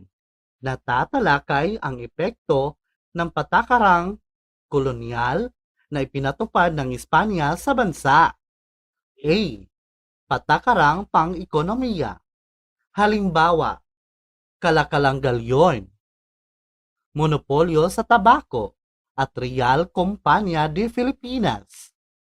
Mga bata, sa araw na ito, ating talakayin ang epekto ng patakarang kolonyal na ipinatupad ng Espanya sa bansa?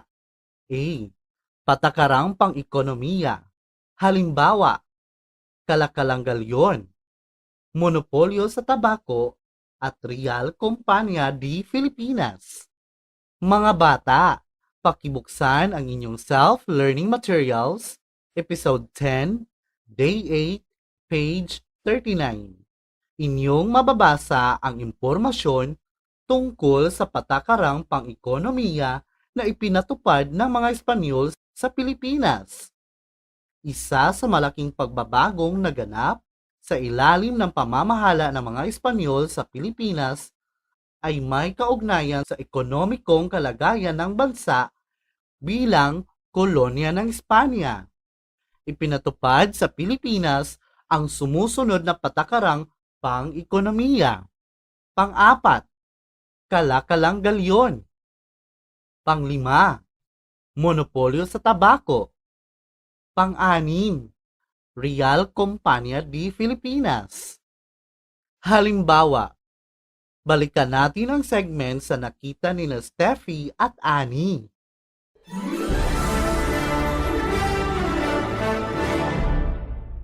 Papa, tingnan niyo si palabas oh.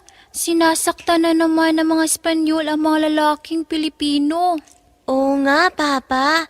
Kahit ayaw nilang magtrabaho ay pinipilit pa rin sila ng mga Espanyol. Oo mga anak, ang tawag doon ay polo is servisyo. Polo is servisyo? Iyon ba ang tawag sa sapilitang pagtatrabaho ng mga Pilipino, Lola?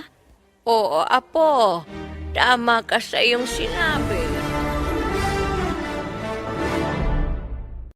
Ayon sa segment na ating narinig, nakita ni Steffi at Annie na sinasaktan at pinipilit magtrabaho ng mga Espanyol ang Filipino. Ang kanilang nasaksihan ay isa sa mga patakarang pang-ekonomiya na ipinatupad ng mga Espanyol sa Pilipinas. Ito ay tinatawag na polo y servicio o sapilitang paggawa. Mga bata, kahapon nalaman natin ang unang 3 patakarang pang-ekonomiya na ipinatupad ng Espanya sa bansa. Ang tributo, polo y servicio at ang sistemang bandala. Ngayong araw, ating ipagpatuloy ang ating talakayan tungkol sa natitirang 3 patakarang pang-ekonomiya na ipinatupad ng Espanya sa bansa. Ang Kalakalang-Galyon, monopolyo sa tabako, at Real Compania de Filipinas. Mga bata, pakibuksan ang inyong self-learning materials, page 40. Unahin natin ang pang-4 na patakarang pang-ekonomiya na ipinatupad ng mga Espanyol, ang Kalakalang-Galyon.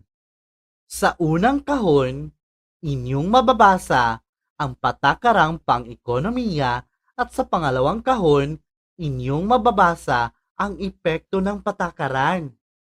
Ang pang-4 na patakarang pang-ekonomiya ay Kalakalang-Galyon.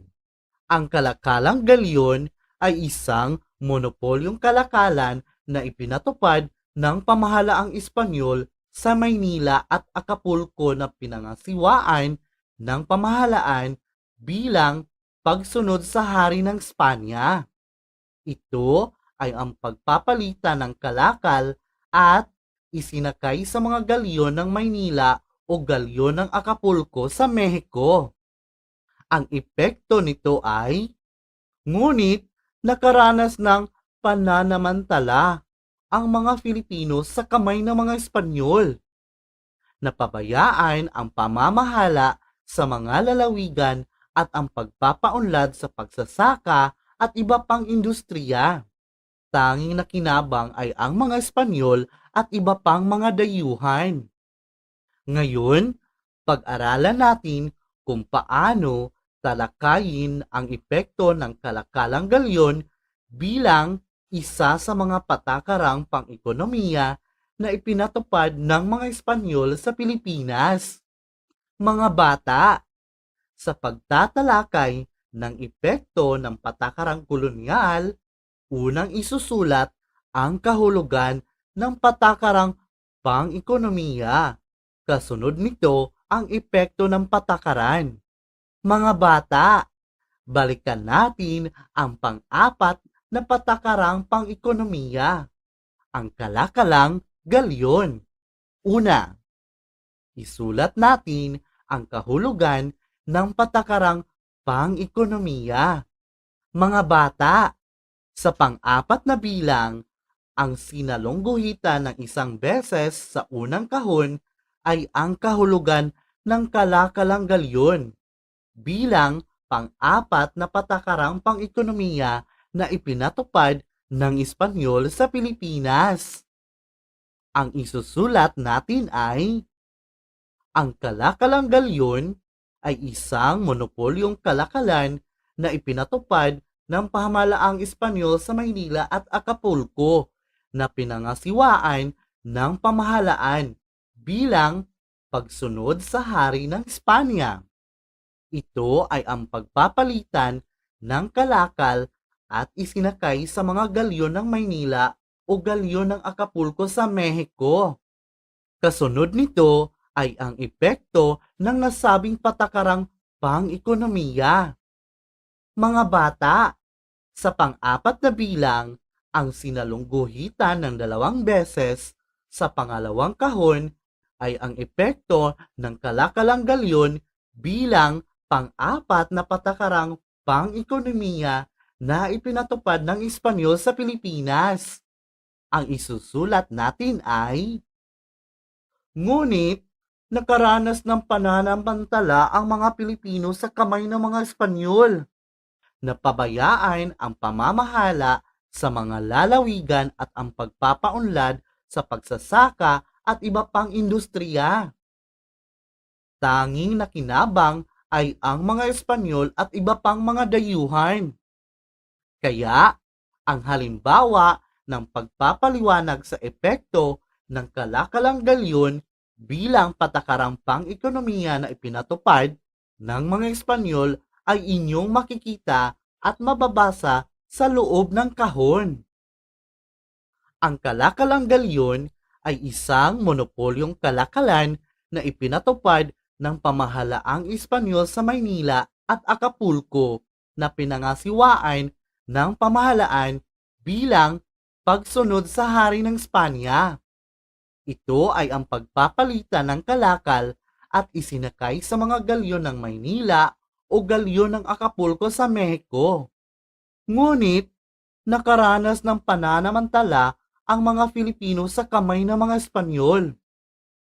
Napabayaan ang mga pamamahala sa mga lalawigan at ang pagpapaunlad sa pagsasaka at iba pang industriya.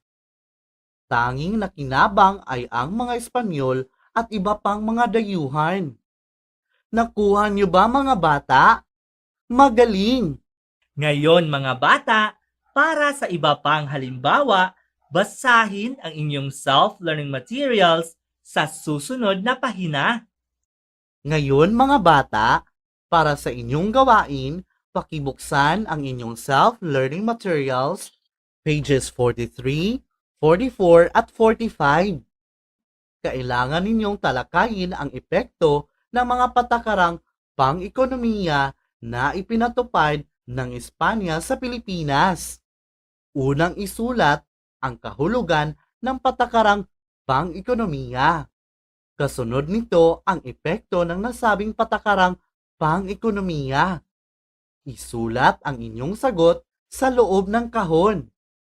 Ngayon, oras na para gawin ninyo ang inyong gawain.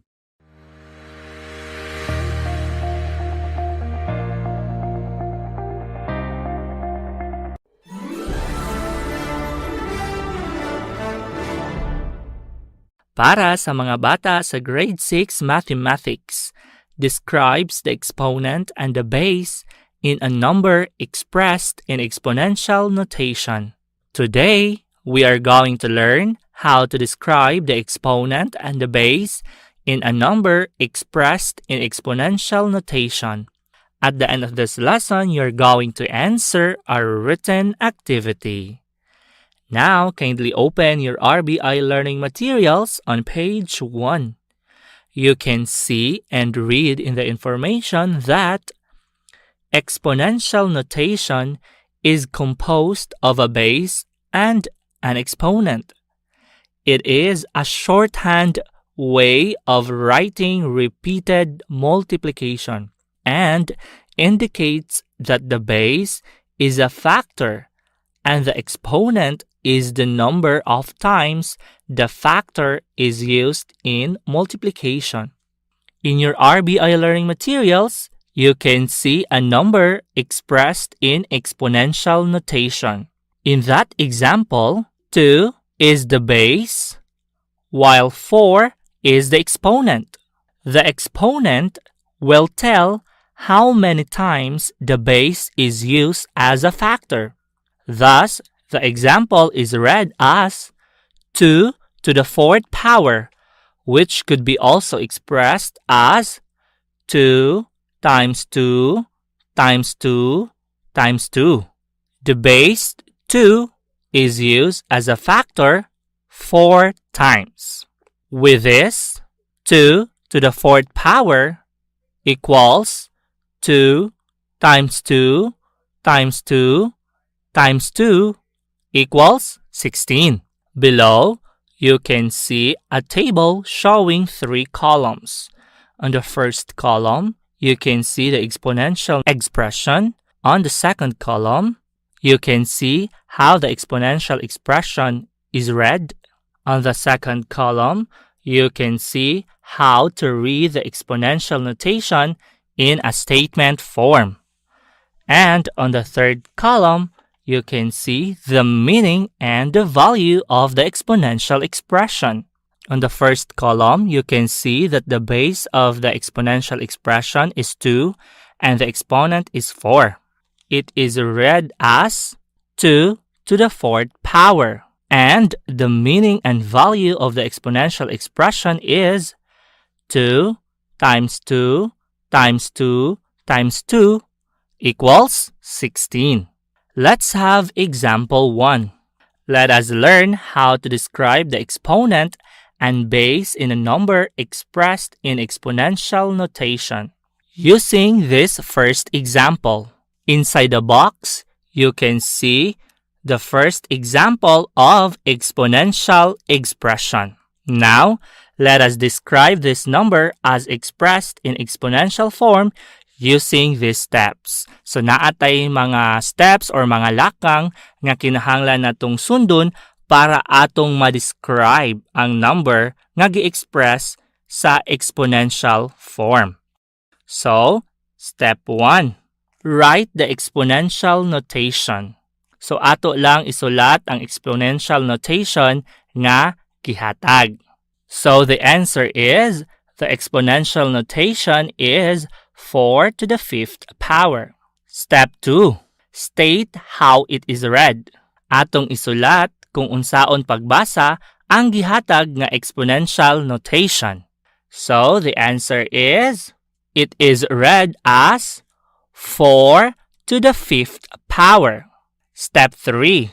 Identify the base and exponent. Ato lang ilhon kung unsa man ang base sa exponential notation o unsa man ang exponent. So, based sa gihatag nga example, ang answer kay, its base is 4 and its exponent is 5. Step 4. Give the meaning of the notation. So, atong ihatag ang meaning sa gihatag nga exponential notation. So, this is the answer. The exponent 5 tells that the base 4 is used as a factor 5 times. Then, the last step is combine the answer to form your description. So, ato lang isumpay ang mga answers nato gikan sa step 1 paingon sa step 4 para atong mapurma ang description.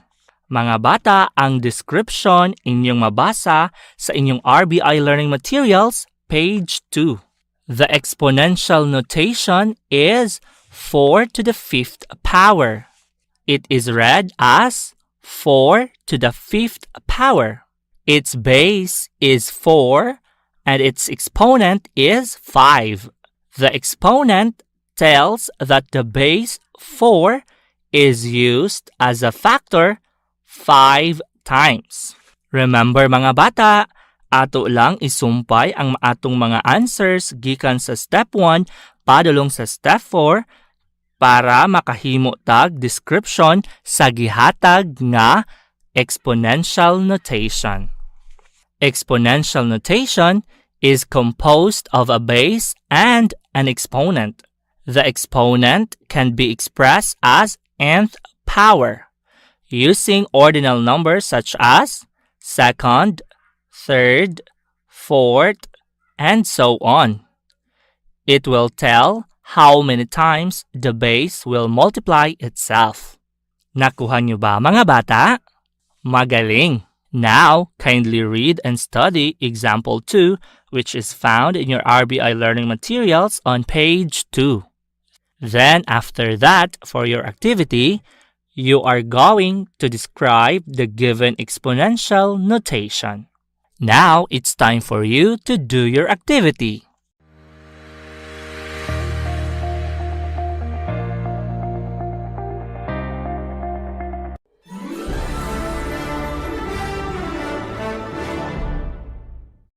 Para sa mga bata sa grade 6 mathematics, solves percent problems involving simple interest.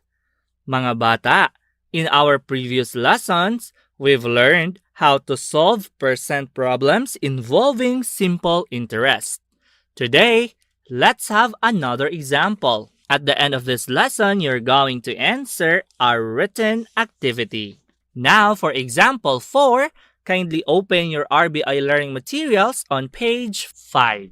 Let us learn on solving for amount due or AD, the total amount to be paid or received after a certain period of time that the principal has been borrowed or deposited.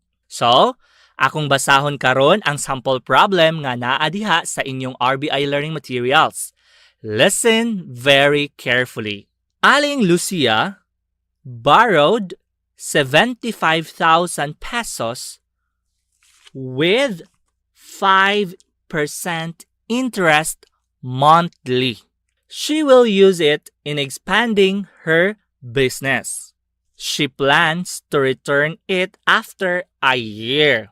How much will she pay with the corresponding interest of the principal amount she borrowed? Would it be practical to pay it after a year? Si Aling Lucia nanghulam og 75,000 pesos nga ana ay 5% interest kada bulan. Iyang gamiton ang kwarta sa pag-expand sa iyahang business. Plano niyang iuli ang kwarta human ang usa ka tuig. Pila man ang iyahang nabayaran with the corresponding interest sa principal amount nga iyahang gihulaman. Practical ba nga iyahang bayaran human ang usa ka tuig? So una natong buhaton para atong maansiran ang problem is to identify unsa ang mga given facts or mga impormasyon nga gihatag diha sa problem. So based sa problem nga akong gibasa ang mga given facts or mga impormasyon nga gihatag kay ang principal or ang P, which is equal to 75,000 pesos, the rate of interest or the R, which is equal to 5%, the T or the time, which is equal to 12 months. Dayon, ang kinahanglan natong pangitaon kay ang interest or ang I o ang AD or ang amount due. So duha ang kinahanglan natong isolve karon. Learners, the problem asked for amount due with a formula that demands for solving the amount of interest since it was not given. So we will solve first the interest. Para atong ma-solve ang interest, atong gamiton lang ang formula nga I or the interest equals principal or the P times rate or R times T or time. So I equals P times R times T.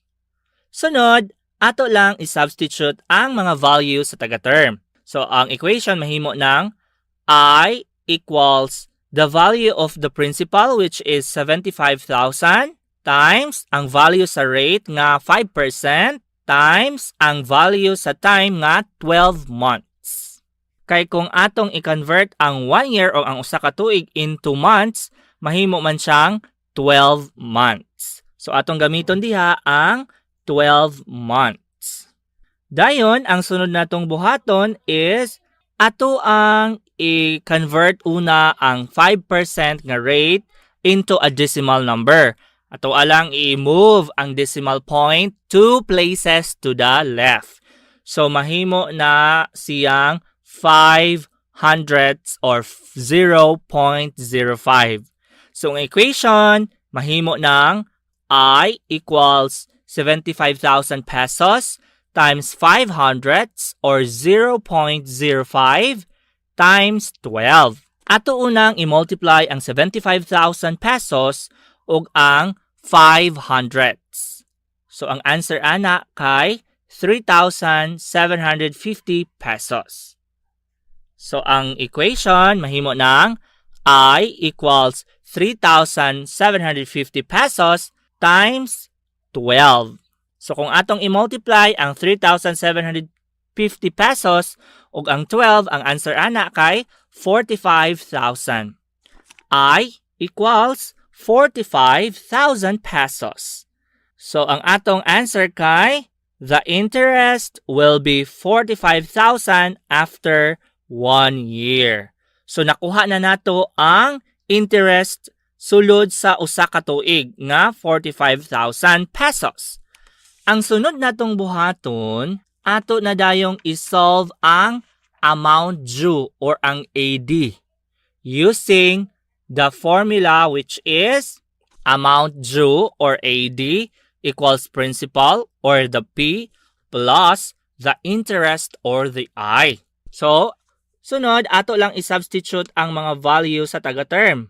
AD equals the value of principal which is 75,000 plus ang value sa interest nga atong nakuha kaganina which is 45,000 pesos. So ato lang na siyang i-add. 75,000 pesos plus 45,000 pesos equals 120,000 pesos. So AD equals 120,000 pesos. So our final answer is the amount due after a year is 120,000 pesos. It would be impractical to pay it after 1 year since the principal amount almost doubled. Nakuha niyo ba mga bata? Magaling! Now, for your activity 4, you are going to solve the problem below. Now, it's time for you to do your activity.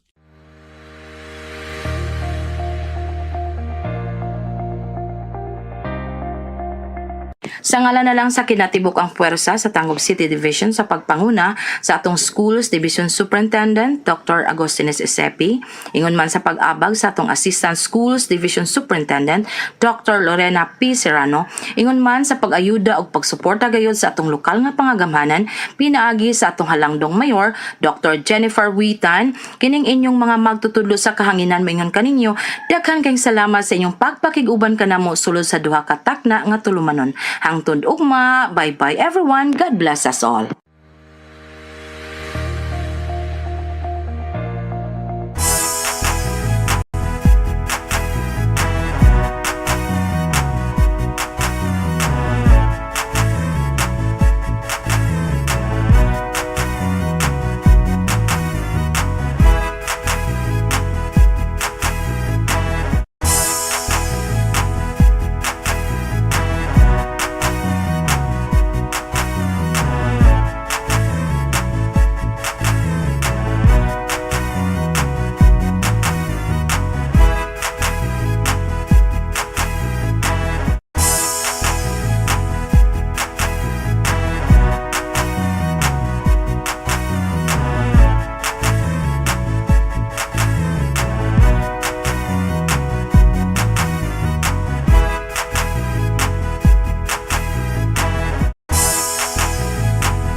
Maayong buntag, Tangog City. Today is January 27, 2022, mao ang ikaupat nga adlaw sa week 18 alang sa pagkat-on sa mga kabataan. Ako si Teacher Janet gikan sa Santa Maria Central School. Ako usab si Teacher Annalyn gikan sa Maloro Integrated School. Ug ako si Teacher Reynan gikan sa Bucator Elementary School. Ug kami ang inyong teacher facilitators ning adlaw nga Huwebes. Okay, live gihapon kita karon no sa ato ang Astral Academy Facebook page ug sa ato ang Deep Ed Tayo Tanggob ug sa ato usab nga YouTube channel sa Astral Academy. Yes. So, mayong buntag May kaninyo, buntag, ma'am, no? no? Okay, so ari na kita sa ato ang pagtulunan karong adlaw. Sa grade 1 mao ang Filipino, tunog ng bawat litra ng alpabetong Filipino. Og sa grade 2, math, solving multi-step routine problems involving multiplication and addition or subtraction of whole numbers including money. Yes.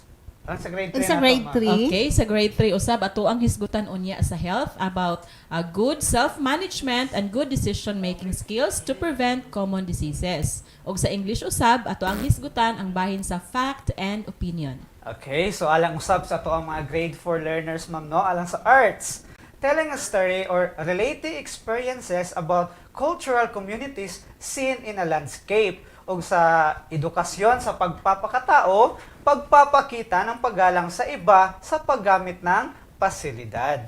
O sa grade 5 naman, edukasyon sa pagpapakatao, pakikilahok sa mga patimpalak na may layuning pakikipagkaibigan. Sa araling panlipunan, pagtalakay ng epekto ng patakarang kolonyal, patakarang pang-ekonomiya. Okay, so sa grade 6 usab ato ang hisgutan sa mathematics. Ang una mao ang describing exponent and base ug ang ikaduha mao ang solving for amount due or AD. Okay, so mukha itong atong paghisgutan for today, ma'am, no? Okay, so more discussions when we return. This is Astral Academy Cyber School.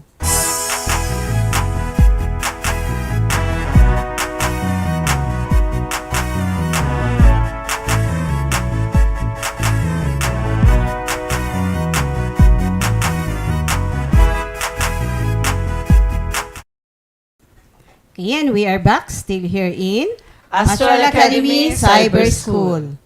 Okay, so proceed na ta sa tuang grade 1, ma'am, no? Sa subject ng Filipino nga dunay competency na nabibigkas ng wasto ang tunog ng bawat letra ng alpabetong Filipino. Okay, so ang makabagong alpabetong Filipino ay may 28 o 28 na titik o letra. Ang bawat titik o letra nito ay may katumbas na tunog. Ito ay ang mga sumusunod. So paminawan ninyo pag-ayo mga bata ha, kay amo kining isulti ang tingog og sa kada letra. Okay, ma'am, no. So karon, ma'am, no, akong buhaton ako isulti ang letra dayon kamong duha ni kamong duha, ma'am, ang mo istorya sa ilahang mga tunog. Okay, so una ta, letrang A. Letrang B. Letrang C. Letrang D. Letrang E. Letrang F. Letrang G. Letrang H. Letrang I. Letrang J. Letrang K. Letrang L. Letrang M. Letrang N. Okay, sunod. Letrang N. Nye. Letrang NG. Nga. Letrang O. O. Letrang P. P. Letrang Q. K. Letrang R. R. Letrang S. S. Letrang T. T. Letrang U. O. Letrang V. V. Letrang W. W. Letrang X. X. Letrang Y. Y. O ang letrang Z. Z. Okay, mga bata, nadungog din niyo no ang mga tunog sa mga letrang alpabito. O ngayon, ano nga ang tunog ng letrang A, Ma'am Annalyn? Okay, so mga bata, ang tunog ng letrang A ay A. Okay. So next naman, Ma'am Janet. Ang letrang D naman, Ma'am Janet. Ang letrang D, D. Okay. How about letrang C, Ma'am Annalyn? Okay, ang letrang C adunay tunog nga K. Okay. How about letrang T, Ma'am Janet? Letrang T na may tunog na Okay. At saka yung panghuli, letrang K, Ma'am Annalyn. Okay, so sa ang letrang K, adunay tunog nga K. Okay, so mukad to ang mga kuan mo no, mga tunog ng bawat letra ng alpabetong Filipino. Okay, so sa kanilang gawain, bigkasin ng wasto ang tunog ng bawat titik o litra ng alpabetong Filipino. So, sa pagbigkas nila, no, i-video nila or i-record nila para sa ilang guro, sa rating nila. Okay. Okay, so ato ang hisgutan na pod karon no, mo proceed ta sa ato ang grade 2 mathematics. Aduna kini competency nga solves multi-step routine problems involving multiplication and addition or subtraction of whole numbers including money. Okay, so ang whole numbers, ma'am, no, mao ang mga numero nga walay decimal point. Sama sa 0, 5, 95, 593, 1,000, og daghan pa. So atong bantayan nga ang pagkuha o pagsulbad sa problema o solving multi-step routine problems involving multiplication and addition or subtraction of whole numbers including money using appropriate problem-solving strategies and tools adunay mga pamaagi nga atong pagasundon. Yes, that's right. Oo, so ang kanang mga paagiha mao ni ato ang sundo no. Una, basaha og sabta pag-ayo ang mga problema or understand. Yes, ang sunod ani ma'am no kay tun-an ang ug susihon unsahon pagsolbad sa problema o ginatawag nato kana nga analysis. Okay, ug ang ikatulong pamaagi mao ang pagplano o planuhon unsaon pagsulbad ang problema o plan. Yes. Ang ikaupat usab nga pamaagi mao nga sulbara ang problema gamit sa unsay imong giplano or solve. Ug ang last ni ma'am no nga susiha kung insakto ba ang imong tubag o ginatawag nato nga check. Okay, so katong lima nga mga step ma'am no mo kana ato ang sundon para masulbad nato ang ato ang problema karon. Okay, so ana kita problema. So atong sulayan kaning atong problema pag-solve gamit ang atong mga pamaagi. Yes. Si Nami adunay kwarta nga nagkantidad og 112 pesos. Si Viola aduna usab kwarta nga nagkantidad og 4 ka pilo kumpara kang Nami. Samtang kabaklay si Viola pauli nawad-an kini og 100 pesos. Pila ang kwarta ni Viola? Okay, so mo kana nga to ang problem, ma'am, no? So karon atong ipamilyar, ma'am, no, ang mga importanteng detalye nga makita sa ubos. So say una nato ma'am buhaton, ma'am Annalyn. Okay, so mao kini ang una nato nga step aron ma-solve nato kato nga problem. Una mao ang understand. So dinhi sa ato ang understand nga step naa dinha ang mga detalye nga what is asked or unsa ang gipangutana dito sa problem. Yes. So unsa may gipangutana sa problem nato karon? Pila? N equals ang kwarta ni Viola. So mo kana ato ang gipangita karon, ma'am Janet, ma'am Annalyn, no? Ang kwarta ni Viola. So, Ang ikaduha usab sa understand mao ang what are given. So unsa kuno ang mga facts or data nga naa dito sa ato ang problem. So unsa may given daadto. So ang data or ang given nga naa sa atong problem mao ang 112 pesos nga kwarta ni Nami. Yes. 100 pesos ang kwarta nga nawala ni Viola. 4 ka pilo nga kwarta ni Viola kumpara kang Nami. Okay, so mo kadto nga to ang nanatay mga kuan, ma'am, no, mga clue or mga detalye aron natong ma-solve ang ato ang problem. So next ato ang buhaton, ma'am, no, is ang analysis. Okay, so sa sulod sa analysis, ma'am Annalyn. Okay, so dinha sa atong analysis. So kung aduna kitayo 112 pesos si Nami og si Viola adunay 4 ka pilo nga kwarta kumpara kang Nami og nawad-an kini og 100 pesos, pila na lang ka ang kwarta ni Viola. So ato ang sulayan ni nga pag-analyze. Pag-analyze. Okay, sige. So, kung si Nami adunay kwarta nga nagkantidad og 100 pesos, then si Viola 112. 112. Okay, si Viola usab aduna siya kwarta nga nagkantidad og 4 ka pilo nga kumpara kang Nami og nawad-an kini og 100 pesos. So, pasabot nga ang 112 pesos times 4 dayon ang 100 pesos mao kana ang kwarta na nawala ni Nami. So para may Viola. balaan nato kung pila ang kwarta atong multiply ang 112 pesos ngadto sa 4 ug i-minus nato sa 100. So mogamit kita og unsa nga mga pamaagi sir? Multiplication o subtraction. Oh, so mogamit tag multiplication and subtraction. Yes. So next na to mga is ang plan. So unsay sulod sa to ang plan, Ma'am Janet? Okay, arita sa pagplano. Para makuha nato ang kwarta ni Viola, atong i-multiply ang 112 pesos ngadto sa upat og i-minus ang 100 og mogamit kita og multiplication of subtraction. Yes. Okay. So sa atong problema, ang 112 pesos mao ang multiplicand. Ang 4 mao ang multiplier. Ug ang tubag niini mahimo usab nga minuend nga i-minus sa subtrahend nga 100. Okay. So sa atong solution, ma'am, no, nga buot pasabot day ay base sa ato ang plano ganiha. So mabuhat din nato nga i-multiply nato ang 112 ngadto sa 4 wherein ikaupaton man daw kuno ikpat kapilo man daw kuno ang kwarta ni Viola, ma'am, no, dayon ang answer ani which is product i-minus dayon sa iyang 100 nga nawala. Then mo ngadto amo na ngadto ang kantidad sa kwarta ni Viola dayon. Yes, that's right, sir. So naa siya number sentence nga 112 pesos times 4 equals n. Then n minus 100 pesos equals n na pod. Okay, so kana nga vertical number sentence, ma'am, no, kana ang ato ang gamiton aron ma-solve nato. Yes, sir, that's right. Okay, so sunod is mag-solve na kita, ma'am, no, using routine solution.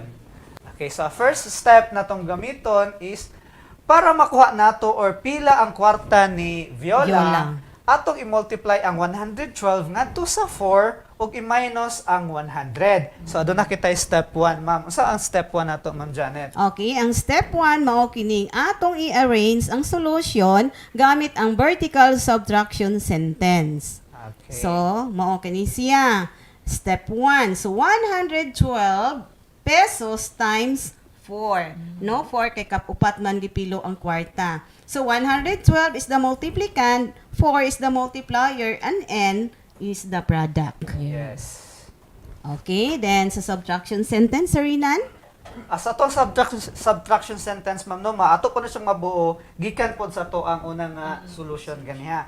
So but pasabot ang n, that is the answer sa to ang product atong primero. Product ganiha wherein mahimo na dayon siyang minuin karon nga atong minusan og 100 pesos nga mao ang subtrahend og ang tubag mao ang ato ang difference. So next atong buhaton, Ma'am Annalyn. Okay, so ang step 2, atuan na kining i-multiply kay kompleto naman ang ato ang mga ato ang i-multiply, so mag-multiply na kita og 112 times 4. So ato ang unang i-multiply din ang kanang naa sa 1. So kanang 4 times 2. So sa 4 times 2 equals 8. So then sunod, ato ang i-multiply na pod ang kanang naa sa sunod sa 1s ang kanang naa sa tens place. So kanang 1 times 4. 1 times 4 equals 4. Then, sunod na usab, kanang naa sa hundreds place, ang kanang 1 times 4. Natubag nga 4. So, naa na tay answer or ang product nga 448 pesos. So, maunay kwarta ni Viola. Oh, yes, ma'am. Wala pa, ma'am. Mo pa na, mo tayo yung kwarta. Nga nawadaan og 100. Kompleto pa. Kompleto pa. Okay. So next na tong buhaton, ma'am, no, mao ang step 5, mao ang subtract. So gikan sa tong product nga 448 atong i-minus ang 100 nga nawala samtang nag-backfly si Viola. Okay, so ang una natong buhaton same ra gihapon ganiha, ma'am, no, nga iuna nato og subtract ang naa sa ones place, tens, and then hundreds. Next, so 8 minus 0 equals 8. So mana ang sa ones place. Now proceed sa tong tens place. So 4 minus 0 equals 4. Ug ang last mao ang ato ang hundreds place, mao ang 4 minus 1 equals 3. So aduna kitay difference nga 348 pesos. Okay. So kanang 348 pesos mao kana ang kwarta nga nabili ni Viola. So nga ra kasayon, ma'am, no, ma'am. If kung atong subot pasabot, ma'am, no, nga nakuha naman nato to ang atong answer. Pero dili pa man ta sure kung sakto ba gyud yes, tong atong kada gyud, sir. tubag. Oo. So ado na kitay last step. Unsa ang last step nato, Ma'am Janet? Ang last step mao ang pag-check sa atong answer. Yes. Okay. Para i-check kung sakto ba ang atong tubag, atong i-add ang difference nga 348 pesos sa subtrahend nga 100 pesos ug ang tubag atong i-divide sa 4 kung ang tubag niini is 112 pesos ba. So ang iyahang ko pabaliktad, ma'am, no. Kung makuha ba gyud nato og balik ang atong 112. So, mao ka na ang pag-check, 348 pesos plus 100 pesos, 8 plus 0, 8, 4 plus 0, 4, 3 plus 1 equals 4. So, aduna tay 448 pesos. Next Yes. Annalyn. Okay, so kaganina ato amaning multiply kaganina. So ang inverse sa multiply kaya mag-divide man ta. Divide. So atong i-divide ang 448 divided by 4. So kanang 448 divided by 4, so magsugod ta diri sa 4. 4 divided by 4 1. So 1 times 4 mo nang na 4 sa ubos, then ato na dayong i-minus, ang 4 minus 4 equals 0. Dayon kanang ikaduha nga 4 nga naa sa I-bring tens place, down. ato ang i-bring down. Dayon mahimo na dayong 4 divided by 4. So ang One. tubag ana 1 gihapon. So 1 times 4 equals 4. So naay 4. 4 minus 4 equals 0. 0. Zero. Bring down na po. Yes. ang O, then bring down na po ang 8. 8. So, 8 divided by 4, that is 2. 2 times 4 equals 8. So, 8 minus 8 equals 0. So, sakto da ito ato ang answer kaganina sa ato ang solution. Yes. Okay. Okay, so ni ana ra kasayon no. Yes. Solving routine solutions involving multiplication and subtraction or addition. Okay, para sa inyong buluhaton, basaha og sulbara ang problema gamit ang routine solution. Okay, so stay tuned because we will be right back after a short break. This is Astral Academy Cyber School.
And we are back, still here in Astral Academy Cyber School. Okay, so proceed na tamang no sa to ang next para sa to mga grade 3 learners. So, Ang ato ang grade 3 learners, maghisgot kita sa ilahang English nga subject. Aduna kini competency nga distinguish fact from opinion. Yes. Okay. So a fact tells something that is true or something that really happened. And opinion, Yes, ma'am. diyon sa gani opinion, Sarina? So, when you talk about opinion, it is a personal belief, feeling, or judgment about something, and it varies from person to person. So, mo ka ng opinion. Okay, so karon ma'am no, doon na kita yung mga statement ma'am no, nga ato pambasahon. And wherein, atong i-identify either it is a fact or Opinion. opinion. Okay. So, say first, ako ana to, ma'am Annalyn. Okay, so ato ang sentence, the sky is blue. So, unsa man na siya, sir? Is that a fact or an opinion? Okay, so ato ang sentence is the sky is blue. So, this statement is a fact. Because it is true that the color of the sky is blue. Makita mo ginato ma'am no nga naghangad nato sa kuan nga ang sky blue gid ang color, dili siya pink, dili siya green, but it is blue. Blue gina siya, sir, basta fine ang iyang. Nagsulti sa reality, no? Yes. Mo gina siya fact.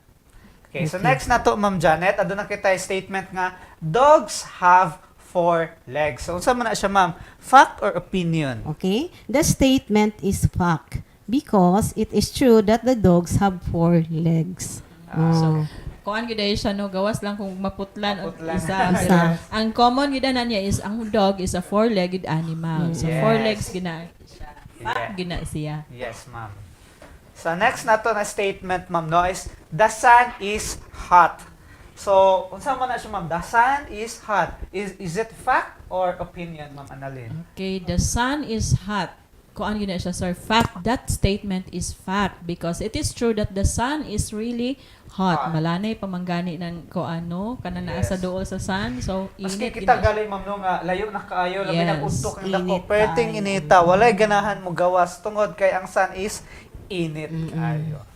So next na to statement ma'am no is basketball is more fun than volleyball. Unsa man na siya ma'am Janet? Fact Okay. or opinion? So this statement is opinion because it expresses how a person feels about the two sports, no? Yes. Kay naman sa nang uban mo ingon nga ang volleyball is more fun than basketball. So yes. iya hapon ng opinion. Yes. So Okay. that is based ra sa tawo nga Sa tao. nag-express sa iyahang Opinion. opinion. So ang opinion sa isa pwede nga dili maupod ang opinion Sa opinion sa isa. isa. Okay, Sa so, tao. So sa bata na ma'am no, the opinions may differ ma'am no, depende Yes, sa tawo. depende sa Kung tao. kinsa ang nag-sulti nga statement. Yes. So Okay, that is a Opinion. So how about this statement, ma'am?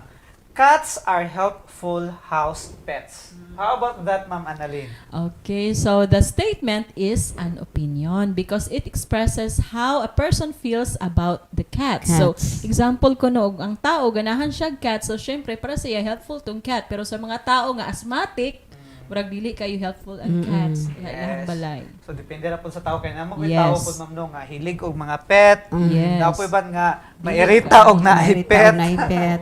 Okay. Okay, so for your activity grade 3, read each sentence below and encircle your answer whether it states a fact or opinion. Number 1 is done for your guide in the SLM. Okay, so mukadto lang sa to mga grade 3 sa English ma'am no. So let's proceed sa grade 3 health. Nga doon ay competency nga demonstrates good self-management and good decision-making skills to prevent common diseases. Nindot yun hisgutan karon no? Yes, Sa kay panahon. Timing Taghan kayo. oo. Yes, ma'am. Okay, kini usa sa paagi aron malikayan ang kasagaran nga mga sakit sa pagkabata kay ang pagpabilin sa eksakto nga hygiene or kalimpyo sa kaugalingon sa tibok panahon ug ang pagpalig-on sa resistensya sa lawas. So, Okay. kinahanglan gyud ang hygiene nato. Yes, Dili lang sa mga bata. But labi na Kita nato, tanan, tanan oo. ma'am, yes. So adunay mga common na itong mga pagabuhaton aron magpabilin nga insaktong ang hygiene sa ato ang kaugalingon. Unsa ka ang number 1 gid sir para sa ibong Ang una ma'am is maligo gyud kita Yes. taga-adlaw. Lagi ka na yung Okay, pagkaligo. pagkaligo no? kay once nga maligo mo itong mahinluan na to tong lawas ma'am no. Pero di pud pasabot mo kuan ma'am nga taga-adlaw gyud ta maligo bisan pag naatay gibati. Unsa man para ninyo na nga Na po na exemption, sir. Oy. Basta importante og maayo lang atong pamati sa tong lawas, maligo lang gyud ta. Okay, Labi aron- na og ingaron nga marag nag-ulan-ulan, so need kaayo nga maligo ta perminti kay aron makuha ang ato ang Okay, mataligsikan ka, maligo sad ka kay kuan ka ana nga mahilantan ka. Yes. Okay. Bisan karon ganing panahon na umugawas man gani ta like kita mang merkado, mo ahat ta dapit, moadto ta ng daghang tao, di ba pagabot sa to maligo ta. Yes. Tungod sa ato ang Situation karon. Yes. Okay, so ang una na itong buhaton, aron mapabili na nato ang good hygiene, which is ang maligo kada adlaw. So, say next na itong buhaton, how, di lang sa maligo, Ma'am Janet. Unsa pa? Okay. Kaning mag-toothbrush pud kada human og kaon. Yes. Oh, importante kay na siya ma'am no, mag-toothbrush kada human og kaon aron magpabilin nga healthy ang ato ang teeth and gums og labi na usab makuha nato ang fresh breath nato. Yes. Isa gyud sa factor biaron ma'am no, nga akong makita sa tong mga kabatan-unan kay is kasagaran sa mga bata nangapangag na. It's all because hilig man gyud ang bata mo kanog sweets ma'am no. Yes. Then pagkakauman lang kaon magpabilin ang mga ginagmay nga katamis ang ngipon. Wherein muna hinungdan nga madaot ang ngipon, mapangag dayon na atong mga bata. So, then candy. Makaapekto na dayon sa iyang pagtuon. Yes. Sa iyang mga gimbuhaton. Yes. Sa mga bata ha, sa dili pa sa ikada human og kaon, mag-toothbrush gayud kita. Okay, so sunod na to Ma'am Annalyn, sa pilain. Karong panahon na gyud no, kay uso man ang kaning mga dili maayo sa ato ang palibot. So importante kaayo nga manghunaw ta pirmi sa ato ang kamot. Una mo kaon og inikahuman. Dili lang kay una mo kaon or inikahuman kundi kung mahimo nga kada tangka nimo sa inyong balay og maka after pila ka oras siguro nimong kuan kuri-kuri magsulat ba ka or unsa nang hinlo ka magwash gihapon ka sa inyong mga kamot og ilabi na og naa ka sa gawas gikan ka sa gawas. Kaya labi na hikap-hikap kag laing mga gamit nga dili inyo. Yes, kana. That is very helpful pud nga manghugas yung Okay, karon ang mga germs na nanapot sa inyong kamot, mawala jud ka na og manghunaw kamo. Then dili lang ha naagi sabon og manghunaw mga bata. Dili lang kaya naanaon lang tubig. Tubig lang ha, dili mawala ang germs ana. Yes. Naagi na yung sabon. Okay. Then gawa sa pagpanghunaw unsa pay lain? Kaning manghinguko. Kanunay kita manghinguko basta manag-asa gay gamay ni ato ang kuko ato gining putlan kay ngano kahana sa Reyna no. Okay. Manghinguko kita ngano kahana. So kinahanglan kita manghingukos tong mga kamot ma'am no, kay aside from kanang sagon sa atong gikuri-kuri ganiha di ba manghugas man tag kamot. Usay manuksok ang mga hugaw sa atong mga kuko. Naa man tay mga gimbuhaton wa ta kabalo nga nakakuan data nakahikap ta og mga hugaw nga mga surfaces so dayon mo suksok sa ilalim sa ato ang kuko. Sama sa mga bata nga kugihan kay magdula-dula. Labi to hilig kay magdulag mga salapok-lapok ma'am no. Kay mas enjoy man gyud magdula sa kanang mga ningana biya gyud pud sa hugaw no tinuod. nindot jud na kaayo siya. Dayon dili ta manghunaw din mo kaon so ang mahabilin ang germs na apil nimo og kaon. Yes. Okay, so aduna pay lain ma'am no. Mga buluhaton sa pagbili ni saktong hygiene una napoy lain. Mga buluhaton sa pagpalig-on sa resistensya sa lawas. Mo kini sundon ang food pyramid aron mamahimong balanse ang atong gipangkaon kada adlaw og malikayan ang malnutrition. Kani gahapon gidiscuss naman nilang Sir Ronel ma'am no ang food pyramid. Okay, so unsa gyud ang food pyramid ma'am nganong kinahanglan nato na siyang sundon? Kinahanglan kay na siyang sundon sir no aron mahibaluta nga naka-enough ba ang kanang pagkaon para diri sa ato ang lawas mahimong balanse ang nutrition sa ato ang lawas. So kanang naa diha sa kinaimbabuan buot pasabot nga mukaon lang tag gamay ana nga pagkaon. Gamay lang ana atong kaunon. Yes. Kana nasa kinaubos, maunay kinahanglan daghan atong kaunon. Like kana mga fruits and vegetables. So kana gid mo kinahanglan natong kaunon karon para magpabilin nga lig-on ang resistensya sa atong lawas. Kayo mabali man gud ma'am no? Paana? Dili jud himsog atong. Dili for balance. Example, instead ang nasa ibabaw mo atong gibalhin paubos mo gidaghan. Pero ang nasa ibabaw sakit. Sweets, mga unsa pa diha nga dili kayo makakuan sa tong lawas maayo, sumabali. Dili magsakit ta, dili ta maayos ato ang dili ta makatuon pag-ayo. Yes. Okay. So, another is ang matulog og pulo to 11 ka oras nga mo pahulay human paghimo sa mga physical na buluhaton kanig yung pagkatulog no ug kapoy kay ta og makatulog ta bisag kajut lang gani murag Okay kay atong re-energize. lawas, no? Ma-energize atong lawas. Yes. Tinuod gyud na, ma'am, no. So kanang na ang naapoy lain nga atong pagabuhaton aron magpabilin nga nindot ang pamati sa atong lawas kanang pag-ehersisyo. Yes. Nagbuhat ba kana Sir Renan? Karon man kay kanang daghan man tag trabaho pero mag-exercise kita gimas kay ginagmay. Ginagmay lang. Dili man jud when we talk about exercising man gud ang hunahuna sa uban is katong grabe kayo nga Mag-gym oh, gyud. mag-gym gyud. Dili man bot pasabot nga mo gyud na exercise. Even though mga small chores sa balay, Exercise. exert naman na siya Exert. exercise. Yes. Kanang pag aswat-aswat sa inyong mga tanom, labi na tong mga Plantitas. plantitos. Dayon, pag silik-silik sa sulod sa inyong balay, Correct. it is another form of Yes. exercise. Nalihok-lihok na ang Yes. atong mga ugat-ugat. So O kanang atong paglakaw-lakaw, balik-balik sa kusina, sa sala, sa pagkanaog sa silong, exercise naman na Exercise siya. gihapon na siya. So, daghan kay form ang exercise, ma'am, no? Aron mahimong himsog nga to ang lawas. Dili lang kay ang pag-aswat-aswat og mga dumbbell, pagdagan-dagan na ng mga treadmill. So, daghan kayo pag laing form. Sa mga rich kid na. Yes. ang mga bata karon ma'am no, ang ilahang mga exercise kanang pagdagandagan, pagdula nila so kana exercise. Exercise pa na sa mga bata Yes. karon. So, next pud ma'am no, aside from exercise, magpabakuna pud kita aron malikayan ang sakit. When we talk about bakuna, ma'am, no, dili raman gud isa ang bakuna. Ang bakuna is general nga name. So we're in, kung magpabakuna ka, daghan kag klase-klase nga ikuan ba na, Ma'am Janet, no? Nabitaw tay programa sa ato ang DepEd karon nga grade 1, grade 1 no, grade 1 to grade 11, di ba na sila bakuna? Nana sila bakuna kay ako maglayog taon ko sa akong mga grade 1 in taon na kay manghihilak. So manang taguan sa kwarto ang nurse kay didto mag-incheck ug mga bata di patanawon. Yes. Okay. So natay pananglitan karon no kung natay pananglitan kung nagpakita ba kini og maayo nga practice or para pagpabiling himsog ang ato ang panglawas. So, ato ang basahon. Si Joseph miadto sa health center para magpa-flu vaccine aron makahimo og immunity ang iyang lawas batok sa kasagaran nga mga sakit nga dala sa virus sama sa ubo ug sipon. Okay. So, unsa ka na ing gibuhat ni Joseph? Kauban Okay. siyang ginikanan. Unsa ka sakto ka na iyang gibuhat? Sakto ba na siya, Ma'am Janet? Sakto gyud na siya kay kinahanglan man gyud tang magpabakuna aron dili ta dali taptan labi ng ka-flu. Yes. So naa din na sa inyong SLM inyong makita nga adunay check ang naidunay butangan ninyo og check or na-check ang katong insakto nga mga buluhaton nga nagpakita og insakto mga buluhaton para ma-maintain ang kahimsog sa lawas. Yes. Okay, so for your activity, no? Basaha ang matag sitwasyon, butangi og check ang kahon kung kung kini nagpakita og maayong pagdumala sa kaugalingon og maayong mga kahana sa paghimog desisyon aron malikayan ang kasagarang mga sakit og ikes kung wala. Okay, so mo kadto lang sa to mga grade 3 learners, ma'am, no?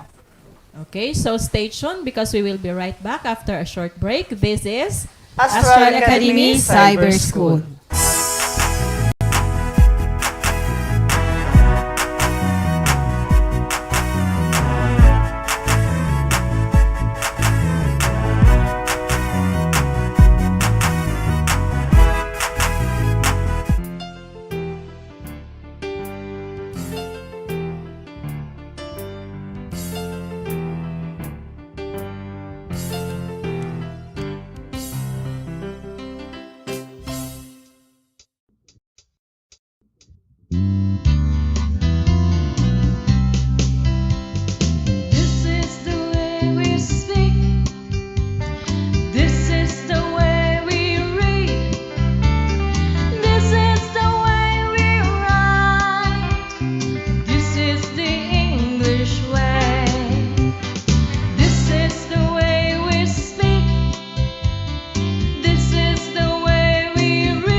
And we are back still here in Astral Academy Cyber School. School. Okay, ug karon ma'am no, ato na makita to ikaduhang attendance marker. So nasa to ibabaw. So karon mga bata isulat ninyo ang ato ang second attendance marker for today. Okay, so karon na niya nabot kita sa atong grade 4 nga arts. Yes. Nga dunay competency tells a story or relates experiences about cultural community scene in the landscape. Okay. So diha ma'am no, ato makita sa screen ang usa ka hulagway. So unsa na siya nga kuan hulagway day Ma'am Annalyn? So kana nga hulagway sir no, usa kana sa mga selebrasyon di ani sa Tangub City, mao kana ang Dalit Festival. Okay, so pila na ka years mo no na-miss na to ang Dalit Festival because sa ato ang Yes, situation tungod sa karon. pandemic. Sir. Yes. So unsa din ang Dalit Festival Ma'am Janet? Okay, so ang Dalit Festival Serena ay ang pagdiriwang ng mga Tanggubanon bilang alay at pasasalamat sa lahat ng blessings na natanggap sa buong taon na ginaganap tuwing ika-29 ng Setyembre. Yes. So, fiesta sa Tanggub. Yes. Okay, tama. Ang dalit ay nangangahulugang alay o offering. Ang Dalit Festival ay ipinagdiriwang bilang pagpupuri sa patron ng Tangub City na si San Miguel Arcangel. Ang Dalit Festival ay isang simpleng paraan ng mga Tanggubano ng pagsasabing mabuhay at maligayang pagdating sa Tanggub. So ikaw ma'am, mayroon ka bang karanasan sa pagdiriwang sa Dalit Festival? Oo, maraming karanasan. Oh. Example, ma'am. Example, masaya. So ako sa una ma'am no nga inig padulungay nagalig dalit saba jud kanang maluro sa una kana bitaw. Oo. Kanang sus gadakol-dakol na dayon ang saba. Mm-hmm. Kayo sumo ginaw experience na nga ma-feel na din mo imong excitement nga ay hapit na gyud ang katong magsayaw-sayaw sila sa dalan. Bibo kaayo so mo na ko experience sa una basta makadungog kog dakol-dakol na dayon basta padulungay nga ang dalit. Pag permiro pa ang Dalit Festival, so experience pud nako gipaningot kog ayo ng daplin sa kalsada. O pinaabot og kanus amo gawas. Nya init bitaw kaayo no kanang permiro pa. So kita pud sus mura tag mga bata jud nga. Yes. No? Excite. Okay, so naatay sample nga karanasan. So ato ang basahon Sir Renan, ikaw basa sir? Okay, so babasahin ko. So, araw ng Sabado, ika-29 ng Setyembre, araw ng kapistahan ng lungsod ng Tanggob, maaga kaming gumising upang kami ay magsimba. Maraming tao sa simbahan at puno ito ng makukulay na banderetas at balloons. Pagkatapos magsimba, pumunta kami sa plaza para manood ng Dalit Festival. Punong-puno ng tao ang plaza at nagagandahan ang kasuotan ng mga mananayaw. Pagkatapos manood, ay umuwi na kami at kumain ng masasarap na pagkain na inihanda ni nanay at tatay. Tunay na masaya ang aming pagdiriwang ng Dalit Festival. Okay. So yun, ang halimbawa noon ang pagsasalaysay sa karanasan tungkol sa isa sa mga pagdiriwang ng ating lugar. Yes. Ngayon naman ay kayo naman ang magsasalaysay tungkol sa inyong karanasan sa Dalit Festival sa ating lugar. Pagkatapos ay sagutin ang checklist na nasa iyong SLM para sa inyong gawain. Okay. So, yung ato ra kasimple day ang pagkuan-kuan karanasan. Yes, ma'am. Istorya ra nila. Istorya ra mga naagian, mga kasinatian experiences nila during sa Dalit Festival. Yes.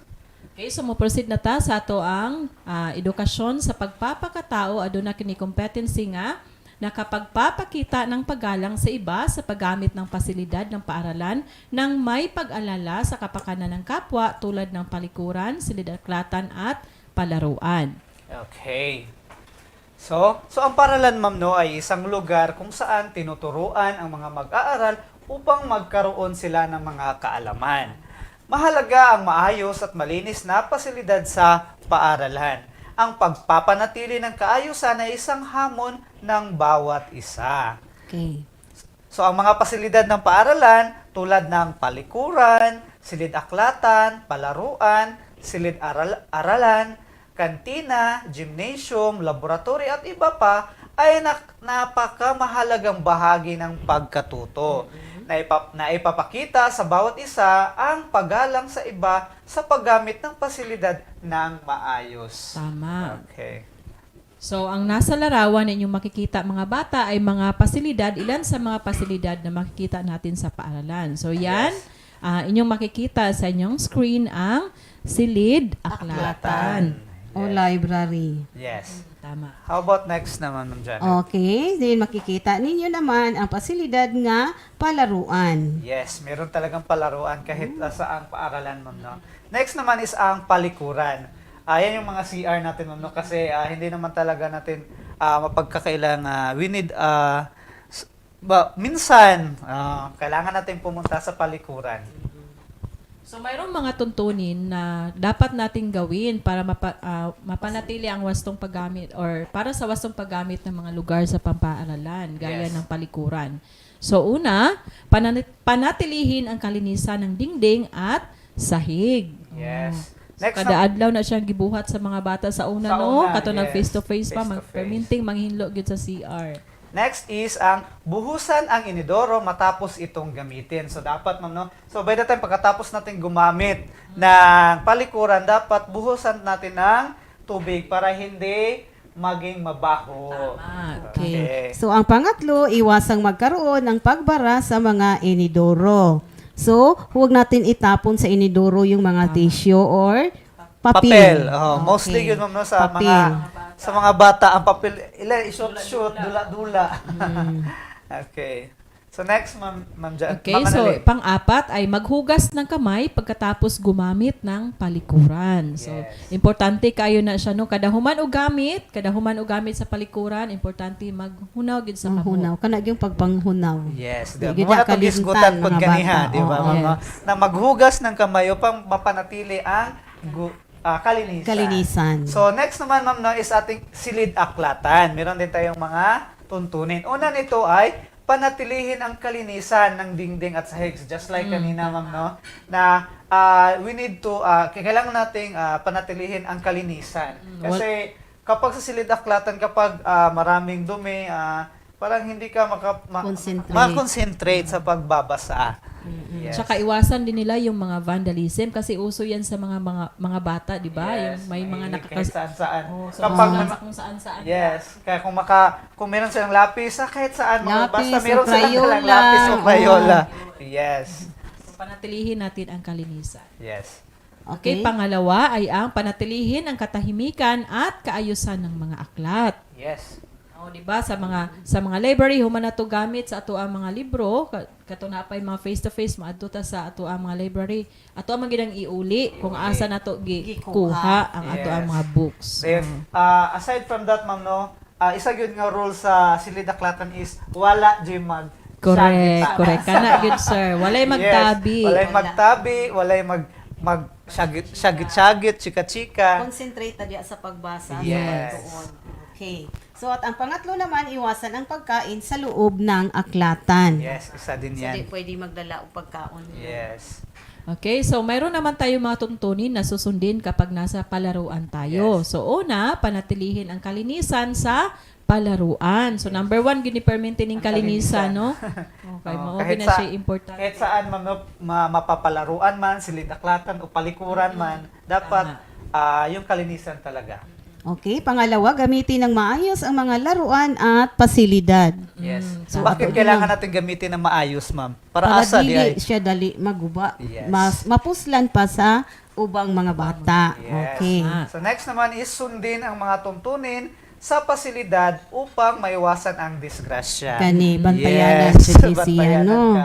Sabi na mga bata, no, magdula. So, dapat sundin ng maayos ang mga tuntunin para na rin sa safety ng lahat. Yes.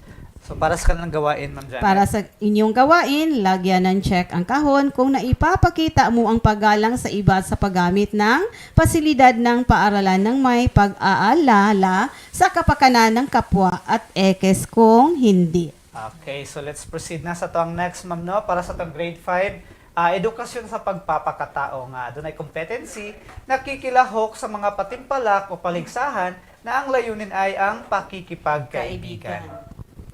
Okay. Ang pakikipagkaibigan ay ang malalim na pakikipag-ugnayan sa kapwa.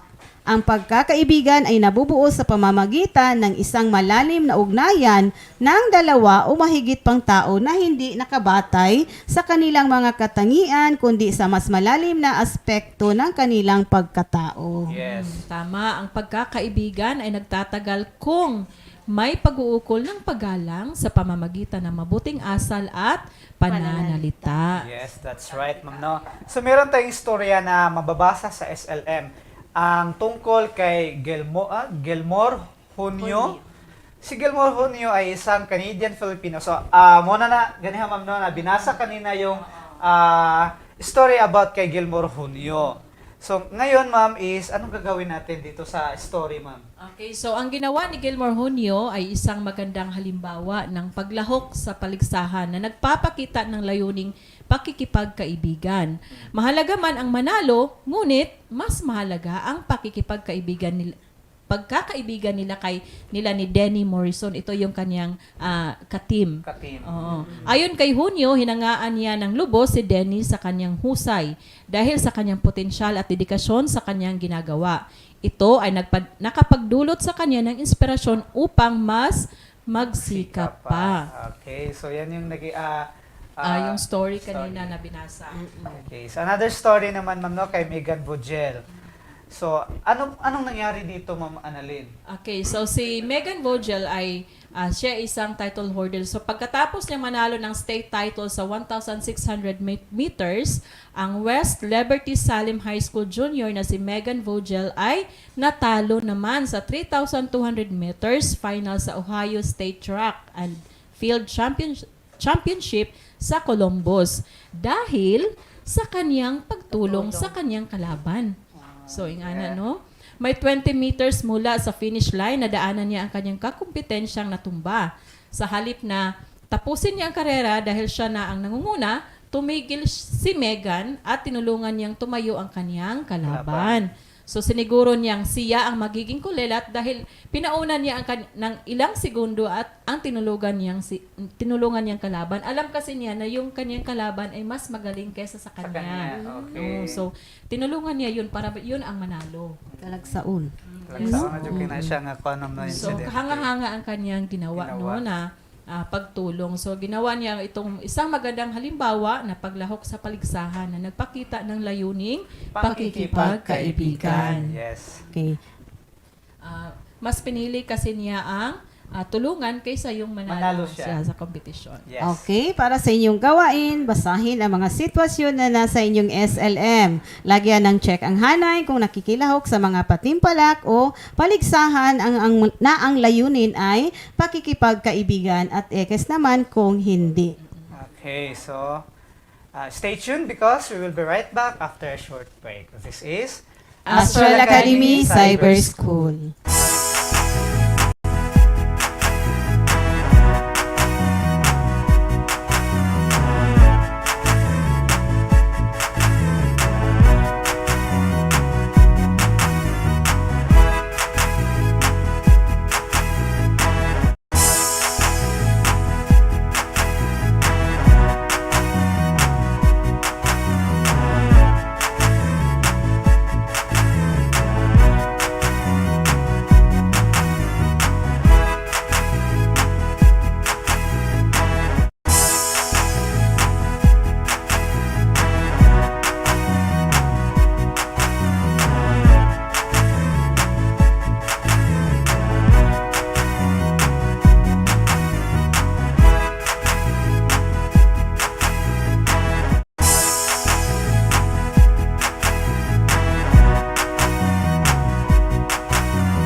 And we are back, still here in Astral Academy Cyber School.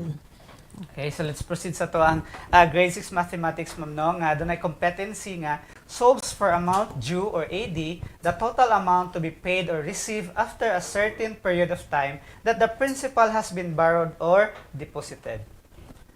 Okay, so unsa na amount due di ay ma'am Annalyn? Look man ang amount due, sir. No? So, amount due or AD is the total amount to be paid or received after a certain period of time that the principal has been borrowed or deposited. Yes. So, sa pagkuha ni ana atay formula nga ato ang gamiton. Unsa ang formula ni Ma'am Janet? Okay, ang formula ni mao ang amount due or AD equals principal P plus interest. Okay, so let us solve for amount due to the total amount to be paid or received after a certain period of time. So, doon na kita problem, ma'am, no? So, akong basahon. Aling Lucia borrowed 75,000 with 5% interest monthly. She will use it in expanding her business. She plans to return it after a year.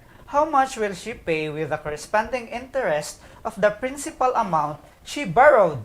Would it be practical to pay it after a year? Okay, so doon na kita problema, ma'am, no? Oh, so na ay solution ang mao nga problema ni Aling Lucia. So Yes. the given are the principal, the 75,000 pesos. Ang iyang rate is 5%. Ang iyang time or ang iyang term is 12 months.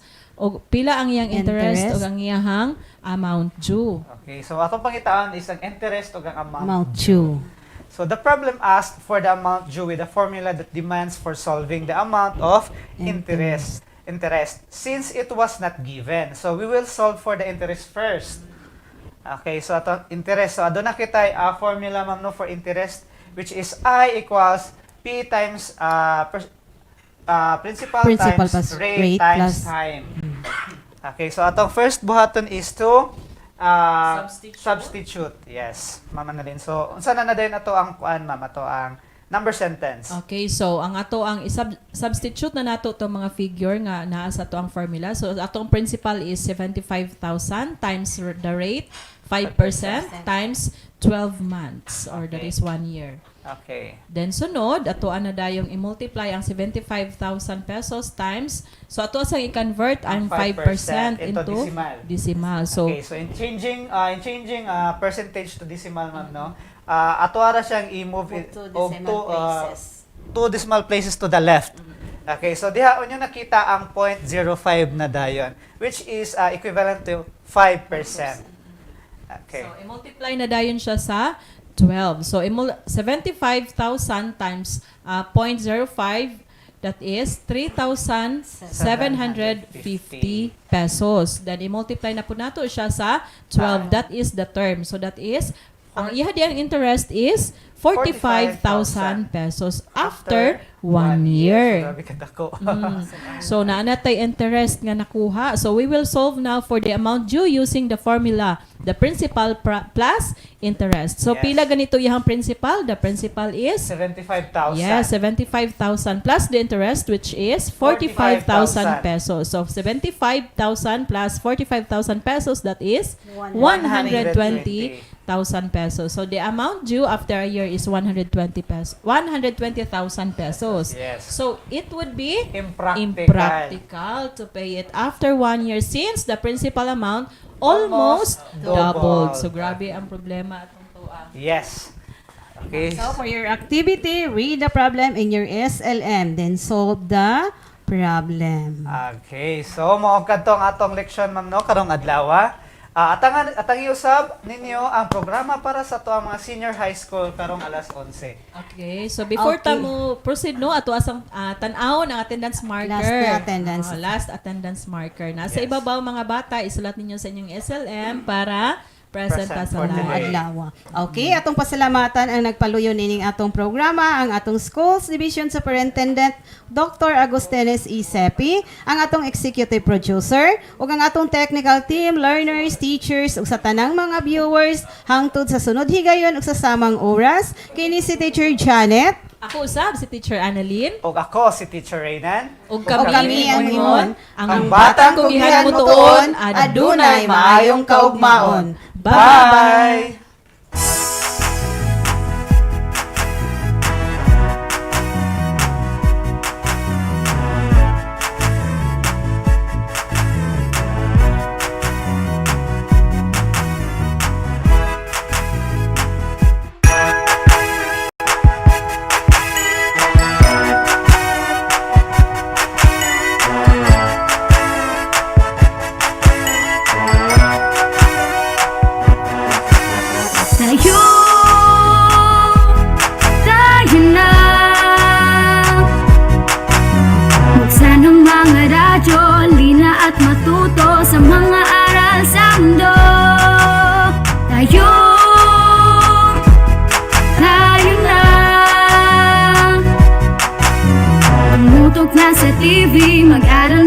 higi to get the lessons easily. It's tangkop time. We learn all things, it's very fine, masaya. Tutok na. It's tangkop time. We learn all things, it's very fine, masaya. Tutok na.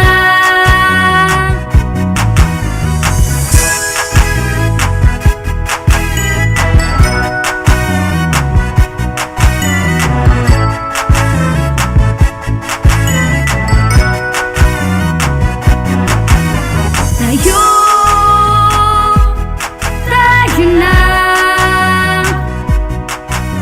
Let's come and learn together, supporting one another. We love, we care, we share. It's tangkop time. We learn all things, it's very fine, masaya. Tutok na. It's tangkop time. We learn all things, it's very fine, masaya.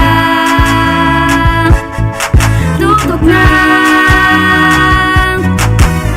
It's tangkop time. We learn all things, it's very fine, masaya. Tutok na. It's tangkop time. We learn all things, it's very fine, masaya.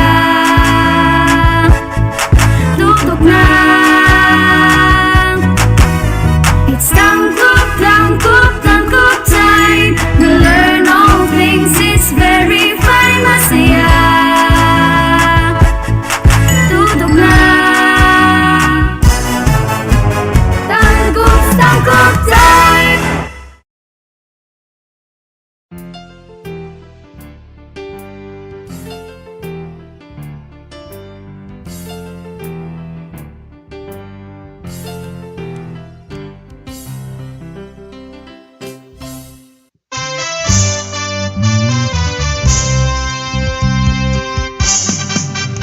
Dali na mag-science na kita, mag-observe o mag-discover ta.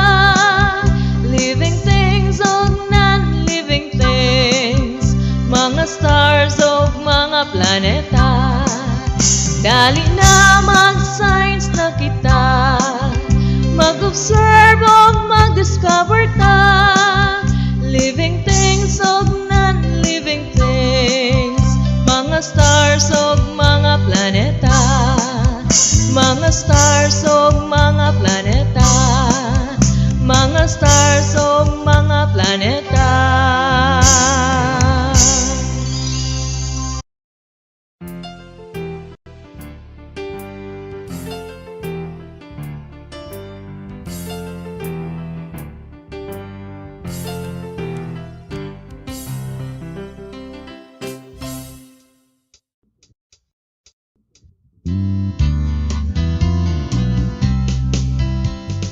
This is the way we speak.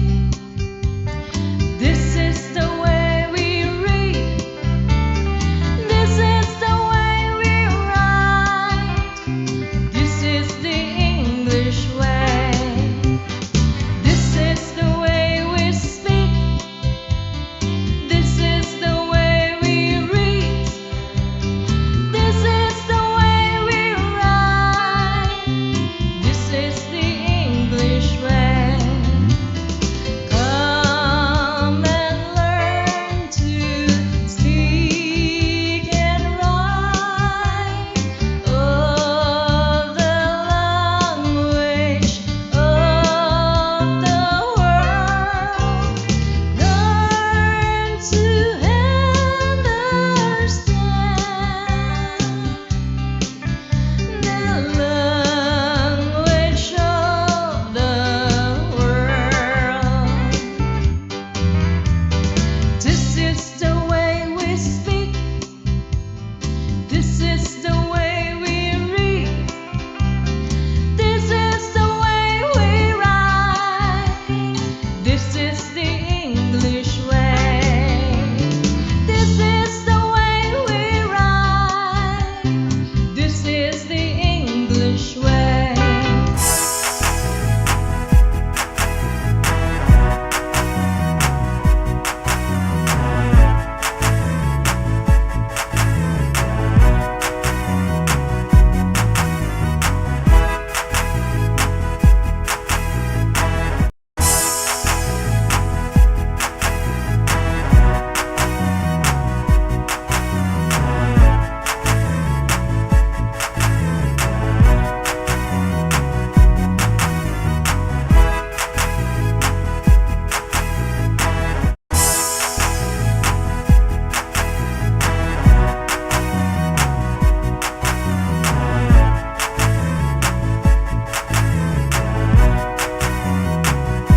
Good morning, Tanggub, and to our senior high school learners.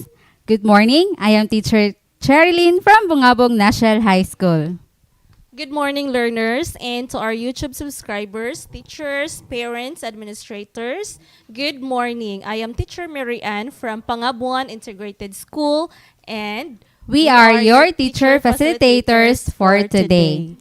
This time, Teacher Ann, we will be reviewing the topic in quarter 2, week 4, which is the 21st century literary genres, traditions, and forms from different cultures with the learning competency. Compare and contrast the various 21st century literary genres and their elements, structures, and traditions from across the globe. That's right, Teacher Chai. So talking about 21st century literature, Ma'am Chai, what does it mean? It refers to all literary works written and published at the later part of the 21st century, from 2001 onwards, Teacher Ann. And these works are often characterized as gender-sensitive, technologically alluding, culturally pluralistic, operates on the extreme reality or extreme fiction, and questions conventions and supposedly absolute norms. So that's right, Teacher Chai. So when we talk about literary genre, also Teacher Chai, it is a category of literary composition. So genres may be determined by literary technique, the tone, the content, the distinctions between genres and categories are flexible and loosely defined, often with subgroups. And we have here the 21st century literary genres, traditions, and forms from different cultures. So we have first the contemporary literature. So when we say contemporary literature, Teacher Ann, it reflects current trends in life and culture. And because these things change often, contemporary literature changes also as well. And we also have Chinese literature. So in Chinese literature, Ma'am Chai, no epics of either folk or literary variety, and hardly any narrative or descriptive poems that are long by the standard of the world literature. And next is the Japanese literature. Japanese literature is a strong reaction against established religious, political, and social views. We also have Indian literature, which focuses on growth and individual freedom, is transformed in the Indian context with the economic conditions of uneven capitalism and Marxism. And we also have African literature. So talking about African literature, it is a distinct influence from African current events and recent history. And then American literature, concerned with relationship and connections between people, and emotion-provoking storytelling is common in American literature. And then the value of media and culture is changing the way this movement is perceived. And then we also have English literature. In the English literature, Ma'am Chai, writers seem to find greater imaginative stimulus in the past than in the present and the future. And we also have the most notable literary genres in the 21st century. So, by these notable literary genres, Teacher Ann, maka-compare and contrast na sila from the Asian literature and sa English literature. Yes, that's right, Teacher Chai. So we have first the poetry. And then poetry, it is a type of literature that conveys a thought, describe a scene, or tells a story in a concentrated lyrical arrangement of words. So poems can be structured by rhyming lines and meter, the rhythm and emphasis of a line based on syllabic beats. So when we talk about poems, it can also be a free form which follows no formal structure. So, unsa man ni siya nga no formal structure, Teacher Ann? Just like hyperpoetry, Ma'am Chai.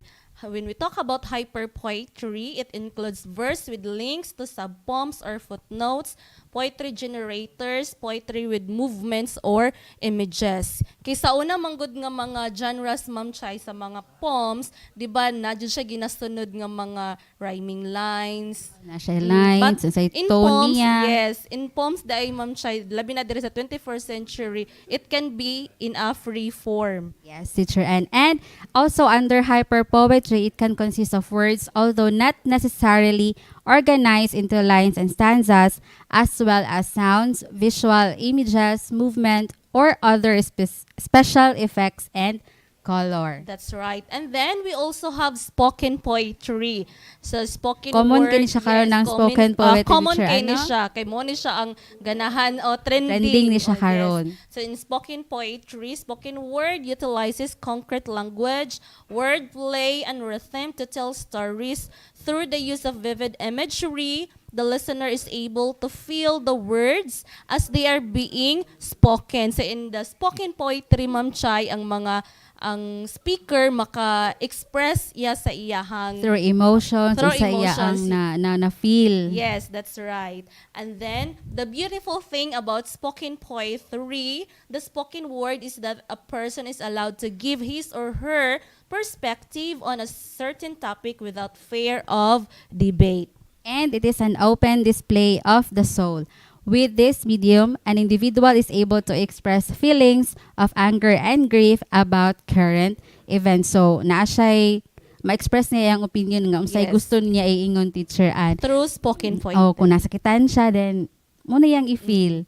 And next is the drama. So, what is in the drama? It is the genre of literature with stories composed of verse or prose which is meant to be dramatically or theatrically performed. Kay sa una man gud, teacher Ann, mas common i-play ang drama sa mga theater, di ba? Yes. Pero karon makita na nato siya, di ba, ma'am, murag na siya yung mga visual effects. Ana siya Oh. makita sa television. Yes, just like kaning the story of Romeo and Juliet. Sa una Yes, sa teacher Ann. theater lang nato siya makita drama, but now sa movie. Na Daghan na siya kay yung siya mga movie. version, di ba, ma'am? Yes, teacher Ann. Yes, and that is one of the best example of drama, the story of Romeo and Juliet that can Juliet. be played in a theater. And next is the blog. So, what is a blog? And what is also a web blog? A web blog is a website containing short articles called posts that are changed regularly.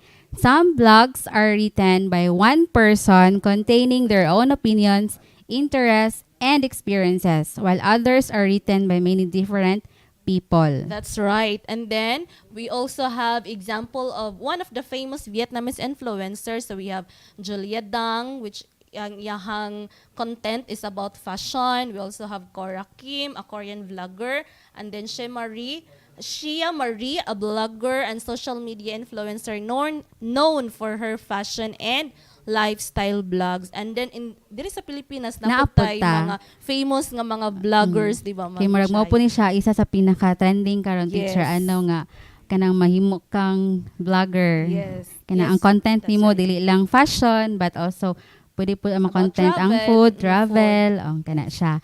Next is creative non-fiction. So what is this creative non-fiction? Creative non-fiction is a genre of writing that uses literary styles and techniques to create factually accurate narratives. So, example, teacher Ann. So example of non-fiction, Ma'am Chai, we have argumentative, opinion pieces, biographies, journalism, and many more. And we also have fiction. So, in the 21st century or in the modern world na to karon, ang fiction is involve short story, illustrated novel, digital fiction, graphic novels, manga, fantasy, horror. So, kani sila pwede siya ma-play sa by using modern technology or by using the multimedia. Di ba, na-discuss na siya a while previous week, teacher Ann, ang multimedia, ang no? literary adaptation with the use of multimedia. So those are the notable literary genres in the 21st century. And more discussions after a short break. This is Astral Academy Cyber School.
we are back still here in Astral Academy Cyber School. So, karon na nata sa ato ang activity. Actually, kining activity gihatag na ni siya few weeks ago, Teacher Ann. Pero as a review, atong tanawon if makuha ba ninyo students ang pag-compare and contrast sa directions. So for the directions, you compare and contrast the various 21st century literary genres and their elements, structures, and traditions from across the globe. So this time, learners choose one country belong to Asian literature and choose one country belongs to English literature. So, kung ang previous activity is ilang gi-compare ang Asian literature and the English literature, ang genre nga belong nila karon, you're going to choose a country nga belong sa Asia. Yes. And then ilan ang buhatan og kanang Venn diagram comparing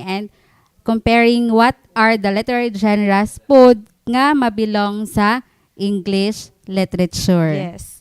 So that's right, Teacher Chai. So sa Asia, it could be Philippines, Japan, China, o basta bilong siya sa Asian literature. And then sa English literature sa mga Europe nga mga lugar.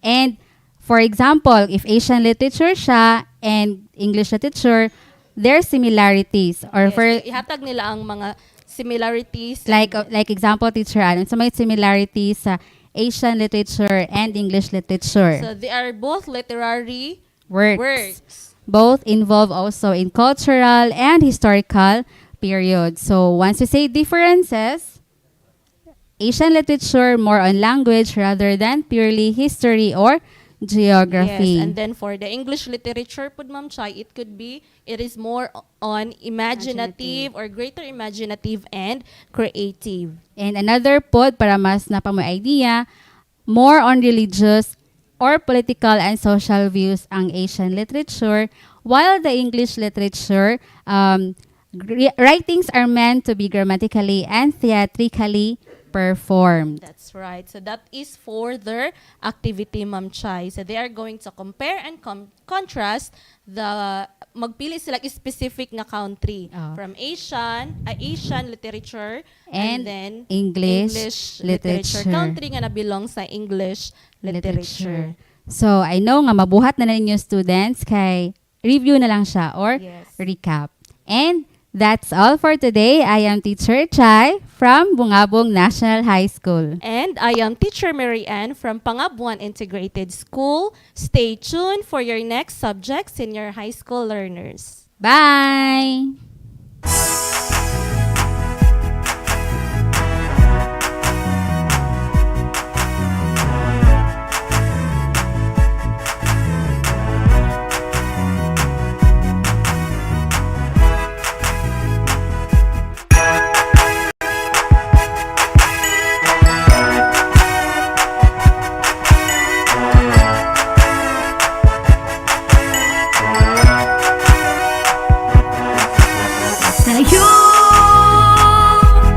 Tayo na buksan ang mga radyo, lina at matuto sa mga aral sa mundo. Tayo na tumutok na sa TV, mag-aral ng maigi to get the lessons easily. It's tangkop, tangkop, tangkop time. We learn all things, it's very fine, masaya. Tutok na. It's tangkop, tangkop, tangkop time. We learn all things, it's very fine, masaya. Tutok na.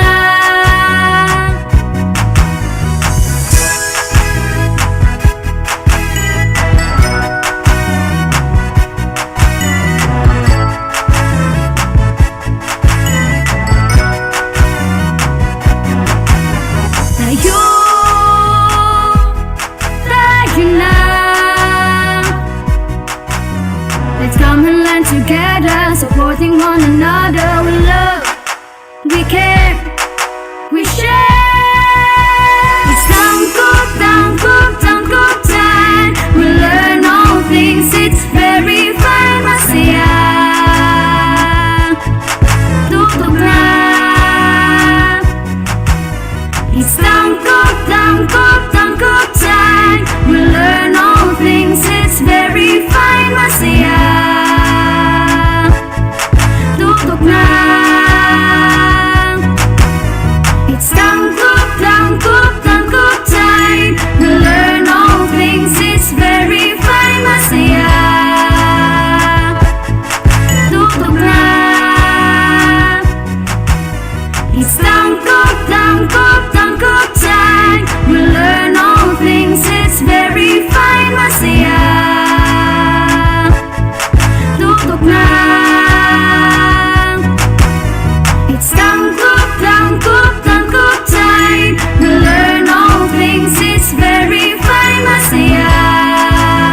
Alamin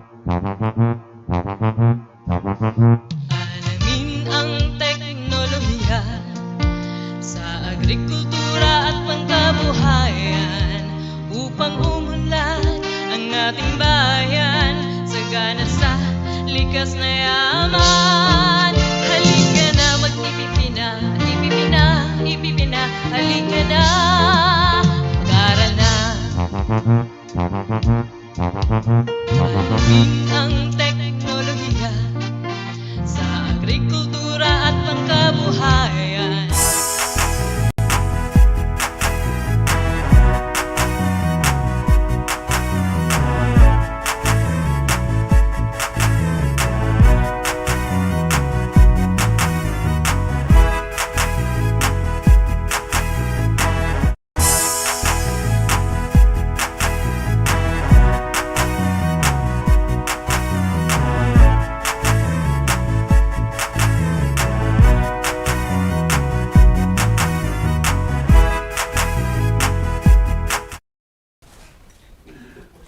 If one studies hard, strives harder, and aim high. Good morning, ABM learners, and to all our viewers and listeners. Today is January 27, 2022, and we welcome you back here in Astral Academy via FB Live and DepEd Tayo Tanggub. I am Genevieve Pikit-Pikit from Tanggub City National High School. And I am Jade Mark Abapo from Tanggub City National High School. And we are your teacher facilitators for today. Have a good Thursday, sir. Likewise, ma'am, and good morning to our learners and viewers, especially sa mga ABM Yes, sir. learners. All right. Learners, previously, we had learned about graphs and tables. So, we use those things in presenting our business data. That's right, ma'am. No? So, those are visual representations to present data that makes them easier to interpret the results based on the business information. That's true. So once data has been gathered, it is assembled and presented, making it easier to handle and interpret. So it may be shown using a graph, a chart, or a table. So no matter how it is presented, what is important is that it should be easy to understand. Okay, so again, the information gathered will then be interpreted and help the entrepreneur to come up with a good conclusion and strategies to address whatever the result would be. Yes, that's right, sir. So, and now, let's talk about measure of central tendency. So, even in our daily living, we always hear the word average. Oh, yes. Okay, people ask, what is your average monthly earning or income? So, what is your average grade in school? Yes, of course, nakapanjug ko, nakarelate ko, nakanapoy mga tanan ko, ako mga amigo, no? Mga best friends. Okay, so for businessmen, Ma'am Jean, no, they will definitely find out the average collection made in a month. And that is an indication of the efficiency in the department. Okay, so another is the average sales made in a month is an indication of the efficiency of the staff of marketing department. So even the average temperature during summertime shows to some extent how hot summer is for a particular year. Okay, ma'am. So when we talk of average, no, we are talking about measures of central tendency. That's right, sir. So bear with us, learners, because we are going to learn another topic in business mathematics, and our competency, that is analyzes and interprets the data presented in table using measures of central tendency. Okay, so learners, when we say measures of central tendency or averages are statistical constants which enable us to figure out in a single effort of the significance of the whole. Okay, so according to Professor Bowley, the main the main objective of measure of central tendency is to reduce data in a single value. Yes. after data gathered, it has to be put into a form that can be interpreted. So in statistics, they usually computed for a set of data is the measure of central tendency rather. So the averages or an average, may average, it is a single figure that stands for, it represents a group of figures. Yes. Okay, so ma'am, no, basically, now there are three ways of measuring central tendency or averages. Okay. So the main, the mean, median, and mode. No? So each of these measures describes a different indication of the typical or central value in the distribution. Okay. Since this topic is clearly discussed in statistics subject, so here we are just using basic inputs just to get the main objective in using measures of central tendency, which is applied in business. Yes, ma'am. And we all know that these things are covered in the field of statistics. But we will understand this in business perspective. Yes. So, what are the uses of mean in business, ma'am?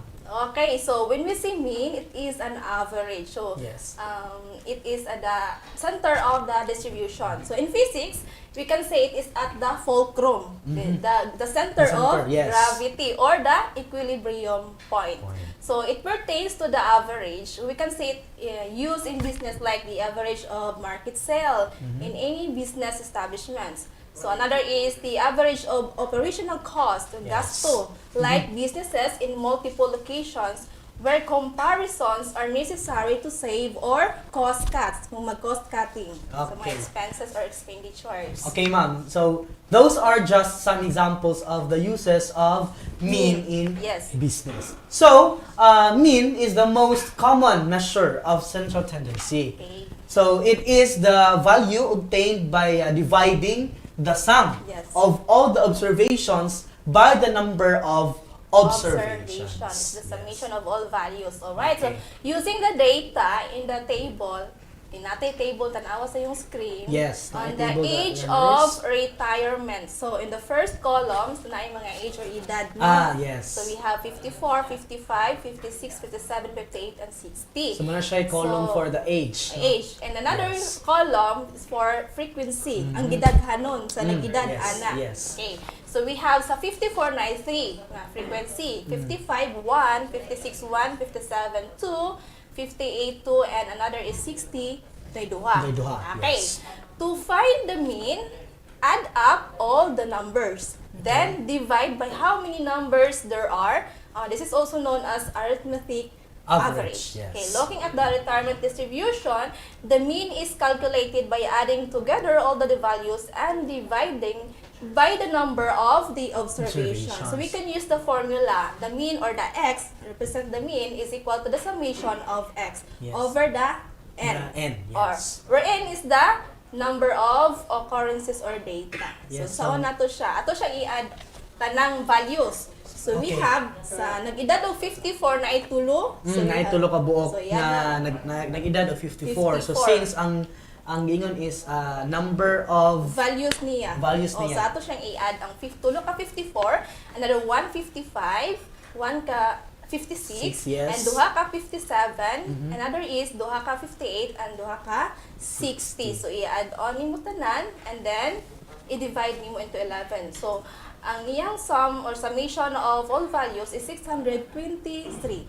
So imo siyang i-divide into 11. So the result is 56.6 years. So therefore, 56.6 years is the average of age retirement. Muna siya mean. Okay, so learners, no, ang mean is 56.6 years. So don't forget that from the formula itself, no, we have that summation of x over n, where n is the number of occurrences or data. So ang n there is the 11, number 11. So total na siya sa katong frequency. Sa data. Kung pila ka buok. Yes. And then sa kanang summation of x, muna katong age. Mga values na natin siya.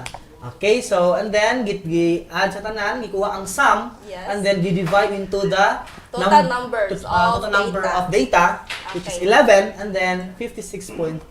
So ang mean din ha karon or the average, no, is 56.6 years is the average of age Retirement. Okay, so how about ma'am, no, if we use the median measure of central tendency? Alright, so when we say median, it is the middle value or midpoint in a distribution. So when the values are arranged in ascending or descending ordering, so it divides the distribution in half. Okay, yes ma'am, no, so it divides the data into two equal parts where half of the items are less than the median while the half of the part is greater than the median. So therefore, no, the data set is first arranged in either the ascending order or the descending order. Okay, learners, so makita na sa ilahang screen ang table, no? So naa din hay same lagi hapon siya nga Example sa amin, dito sa first example sa amin, no? age of retirement lang gihapon atong yes, so ang age diha is 54, 55, 56, Yes, 57, parihara siya 58, sa 60. previous So same example. na siya sa previous nga table. Okay, looking back in the table of age retirement distributions, which has 11 observations. Yes. Okay, the median is the middle value. So atong buhaton karon is pwede siya mo gamit og ascending order, i-arrange ba kanang ascending order or descending order. So this time atong gamiton in ascending order from lowest to highest. Okay. So then since ang ato ang observations kay odd number man siya, so mas dali na to makita kung ang unsay ang middle value, di ba sir? Yes. Makita nato nga so asa man na ang ato ang middle value or atong median. So since there are 11, 11. So And of then- course nasa 6th place Yes. ang middle value, or you can use the formula and get in the median. 11 man to ang observation, i-plus mo sa 1, i-divide into 2. So meaning- 12 divided by 2 is equal to 6. so nasa ano ra siya kadali? Dali ra kaayo. Kung sa odd number atong gamiton. Basta ang atong data is odd number. Yes, basta timan-an na gud siya sa mga learners no nga in getting the median, they have to Focus to the middle value. yes, and then they have to arrange first, no? Okay. If ilahang prefer is ascending order, Or ang descending ilahang order. gamiton rather or descending, inating kung ascending from lowest to highest value, but Yes. if descending from highest Highest to lowest, but they have the same The same rin yapon, median, sir. of Yung course. Midpoint man siya. Midpoint, tunga-tunga man ana sa ilahang value nila. So, walay Okay? So, therefore, by Yes, using ma'am. median measure of central tendency, it showed that 57 years is the average of age retirement. okay, so in that case, ma'am, no, we can analyze that using median measure of central tendency, and the average is 57 years. So, how about, ma'am, if we are going to use the mode measure of central tendency? Alright, so when we say mode, it is the number appeared most often or the most frequently occurring item or observation. Daghan. Pinakadaghan. Pinakadaghan nga nakita. Yes. So, kasi gamit ano yun siya. For example, a manufacturer or of clothes want to know the size which most frequently ordered by the customer so that he can manufacture a large quantity of that size. So, muna Yes. siya purpose sa So, getting the modes. Yes, kanang ilahang para makita nila Kung kung unsay gusto mo rin pinakahalin. demand. Oh, yes, Demand demand kay nga size. sa market. Ito ilahang himuan og Daghan. daghan ko nga kuan. That's right. Okay. So, to find the mode, no, place the numbers in value order, Yes. either ascending or descending order. The same sa median. Yes, same sa median ilang i-arrange gihapon. Okay. And then you have to count, no, how many are there for each number. Yes. And the number which appears most often, the one with the highest frequency, is the mode or modal value. So, simple na kayo. Dali rin kayo siya kanang Kung pinakadaghan balitaon. siya og Yes. value.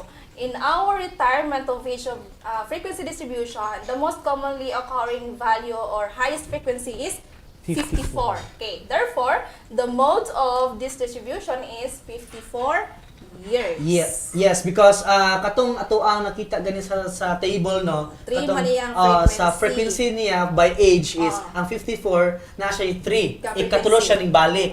Ang uban is isa ug duha. So it means that the mode of that example is 54. 54. Yes. So, di ba? Ana ra kadali, no? Dali ra ka. So how about ma'am, no, if all values occur only once? Okay. So meaning silang tanan nag-kuan siya, and how do we find the modal value? Okay, so if all values occur only once, there would be no mode. So wala tayong mode Okay. mahitabo. Yes. However, there can be more than one mode or modal value. If you have a series of number and say all of 8, 5, and 3 appear 3 times, then 8, 5, and 3 are the modes. Yes. So pwede siya. Pwede siya og dili ka mo determine Nunaing mode kay highest frequency yes, man. highest frequency. Yeah. So meaning equal naman sila. Equal ra sila tanan. Pero pwede pud gihapon ka mo ingon nga silang tanan mo i-mode. Oh, Pwede po pwede siya kung pareha sila number of Same sa number. of yes. frequency. All right. So thank you no Ma'am Genevieve for kana bitang gi-enlighten gid nato og ayo nga to ang mga ABM learners, especially in ani nga mga kay mo gyud ni siya importante po kayo, especially in business, no? So the use of the three important measures of central tendency, which are the mean, the median, and the mode. So let's apply this to another problem, Ma'am Jean. Since our goal is to analyze and interpret data by using the measures of central tendency, in the field of business, you can use the averages to compare things. Yes. So, the recipient can create appropriate actions based on the result of business data. Okay, so learners, no, for our activity, let's take the problem as shown in your screen, and then let us analyze and interpret the data using the measures of central tendency. Okay, again, another problem as shown in your screen. Problem, Abigail Monte Vista manages a coffee house called our snack bar. So the owner wants to know the average length of employment at the coffee house.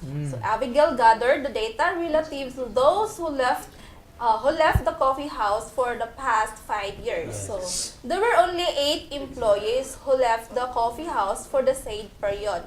So the table shows the length of time and the said employee stayed with the coffee house. So tanawa sa first column sa tong table na ang name of employee. So ang gusto ni Abigail nga makita niya ang average ang average nga length of service sa iyang mga sa mga empleyado. All right. Yes. So another length name of employees in the first column, in the second column the length of service sa iyang mga empleyado. Okay, so first thing to do is to get the average of all values. Yes. So ang pagkuha sa atong mean, sir. So ang ato ang ano is the summation Summation of all values. Yes, and then divide to the i-divide sa total number of data or sa iyang frequency. Okay. So to get the summation of all values, we have the total of 242.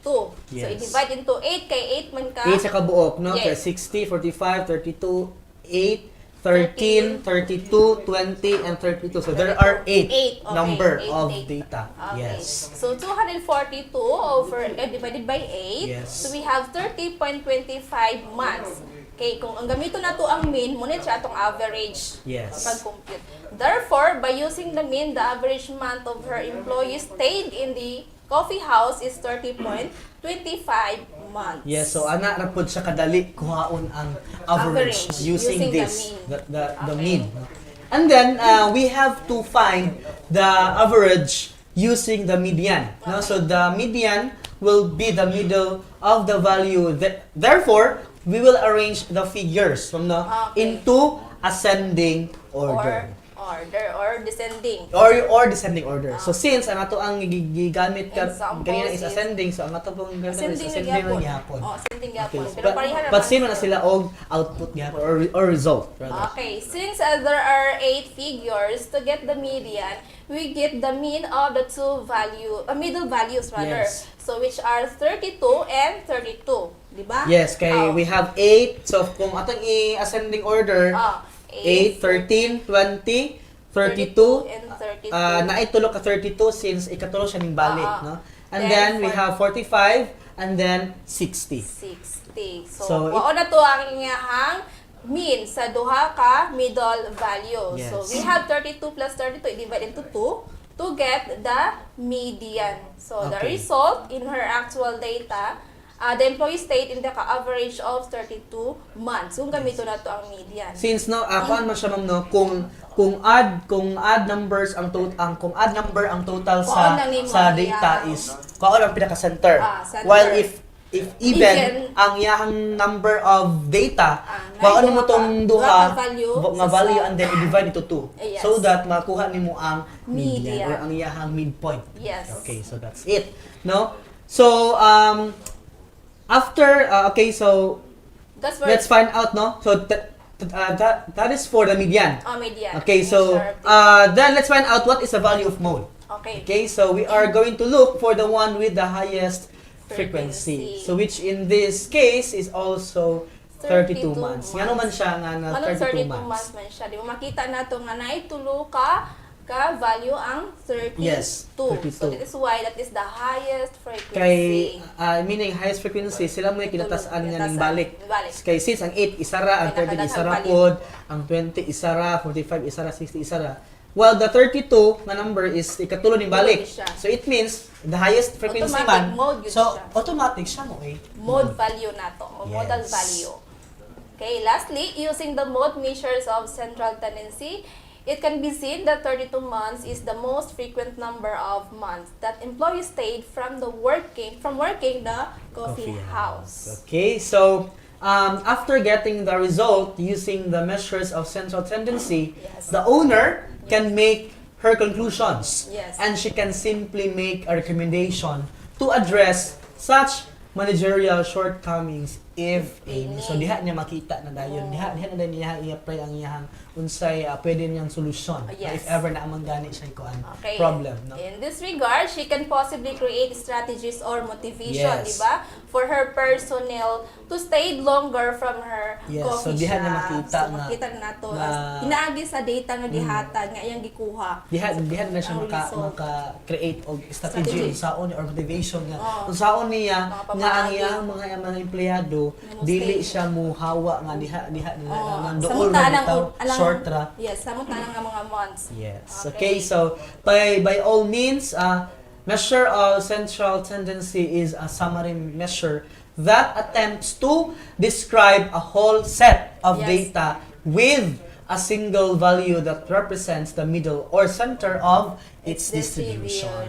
So, alright, so that's all for this topic. So we hope you enjoyed learning with us today. Yes, learners now. Okay, so please take a look on our first senior high school attendance marker for today. And then, ayaw mo kalimot og sulat ana kay pangitaw na siya. This is the first attendance. So, unyang hapon, 1 p.m., naapay second attendance for, of course, for the grade 12 learners.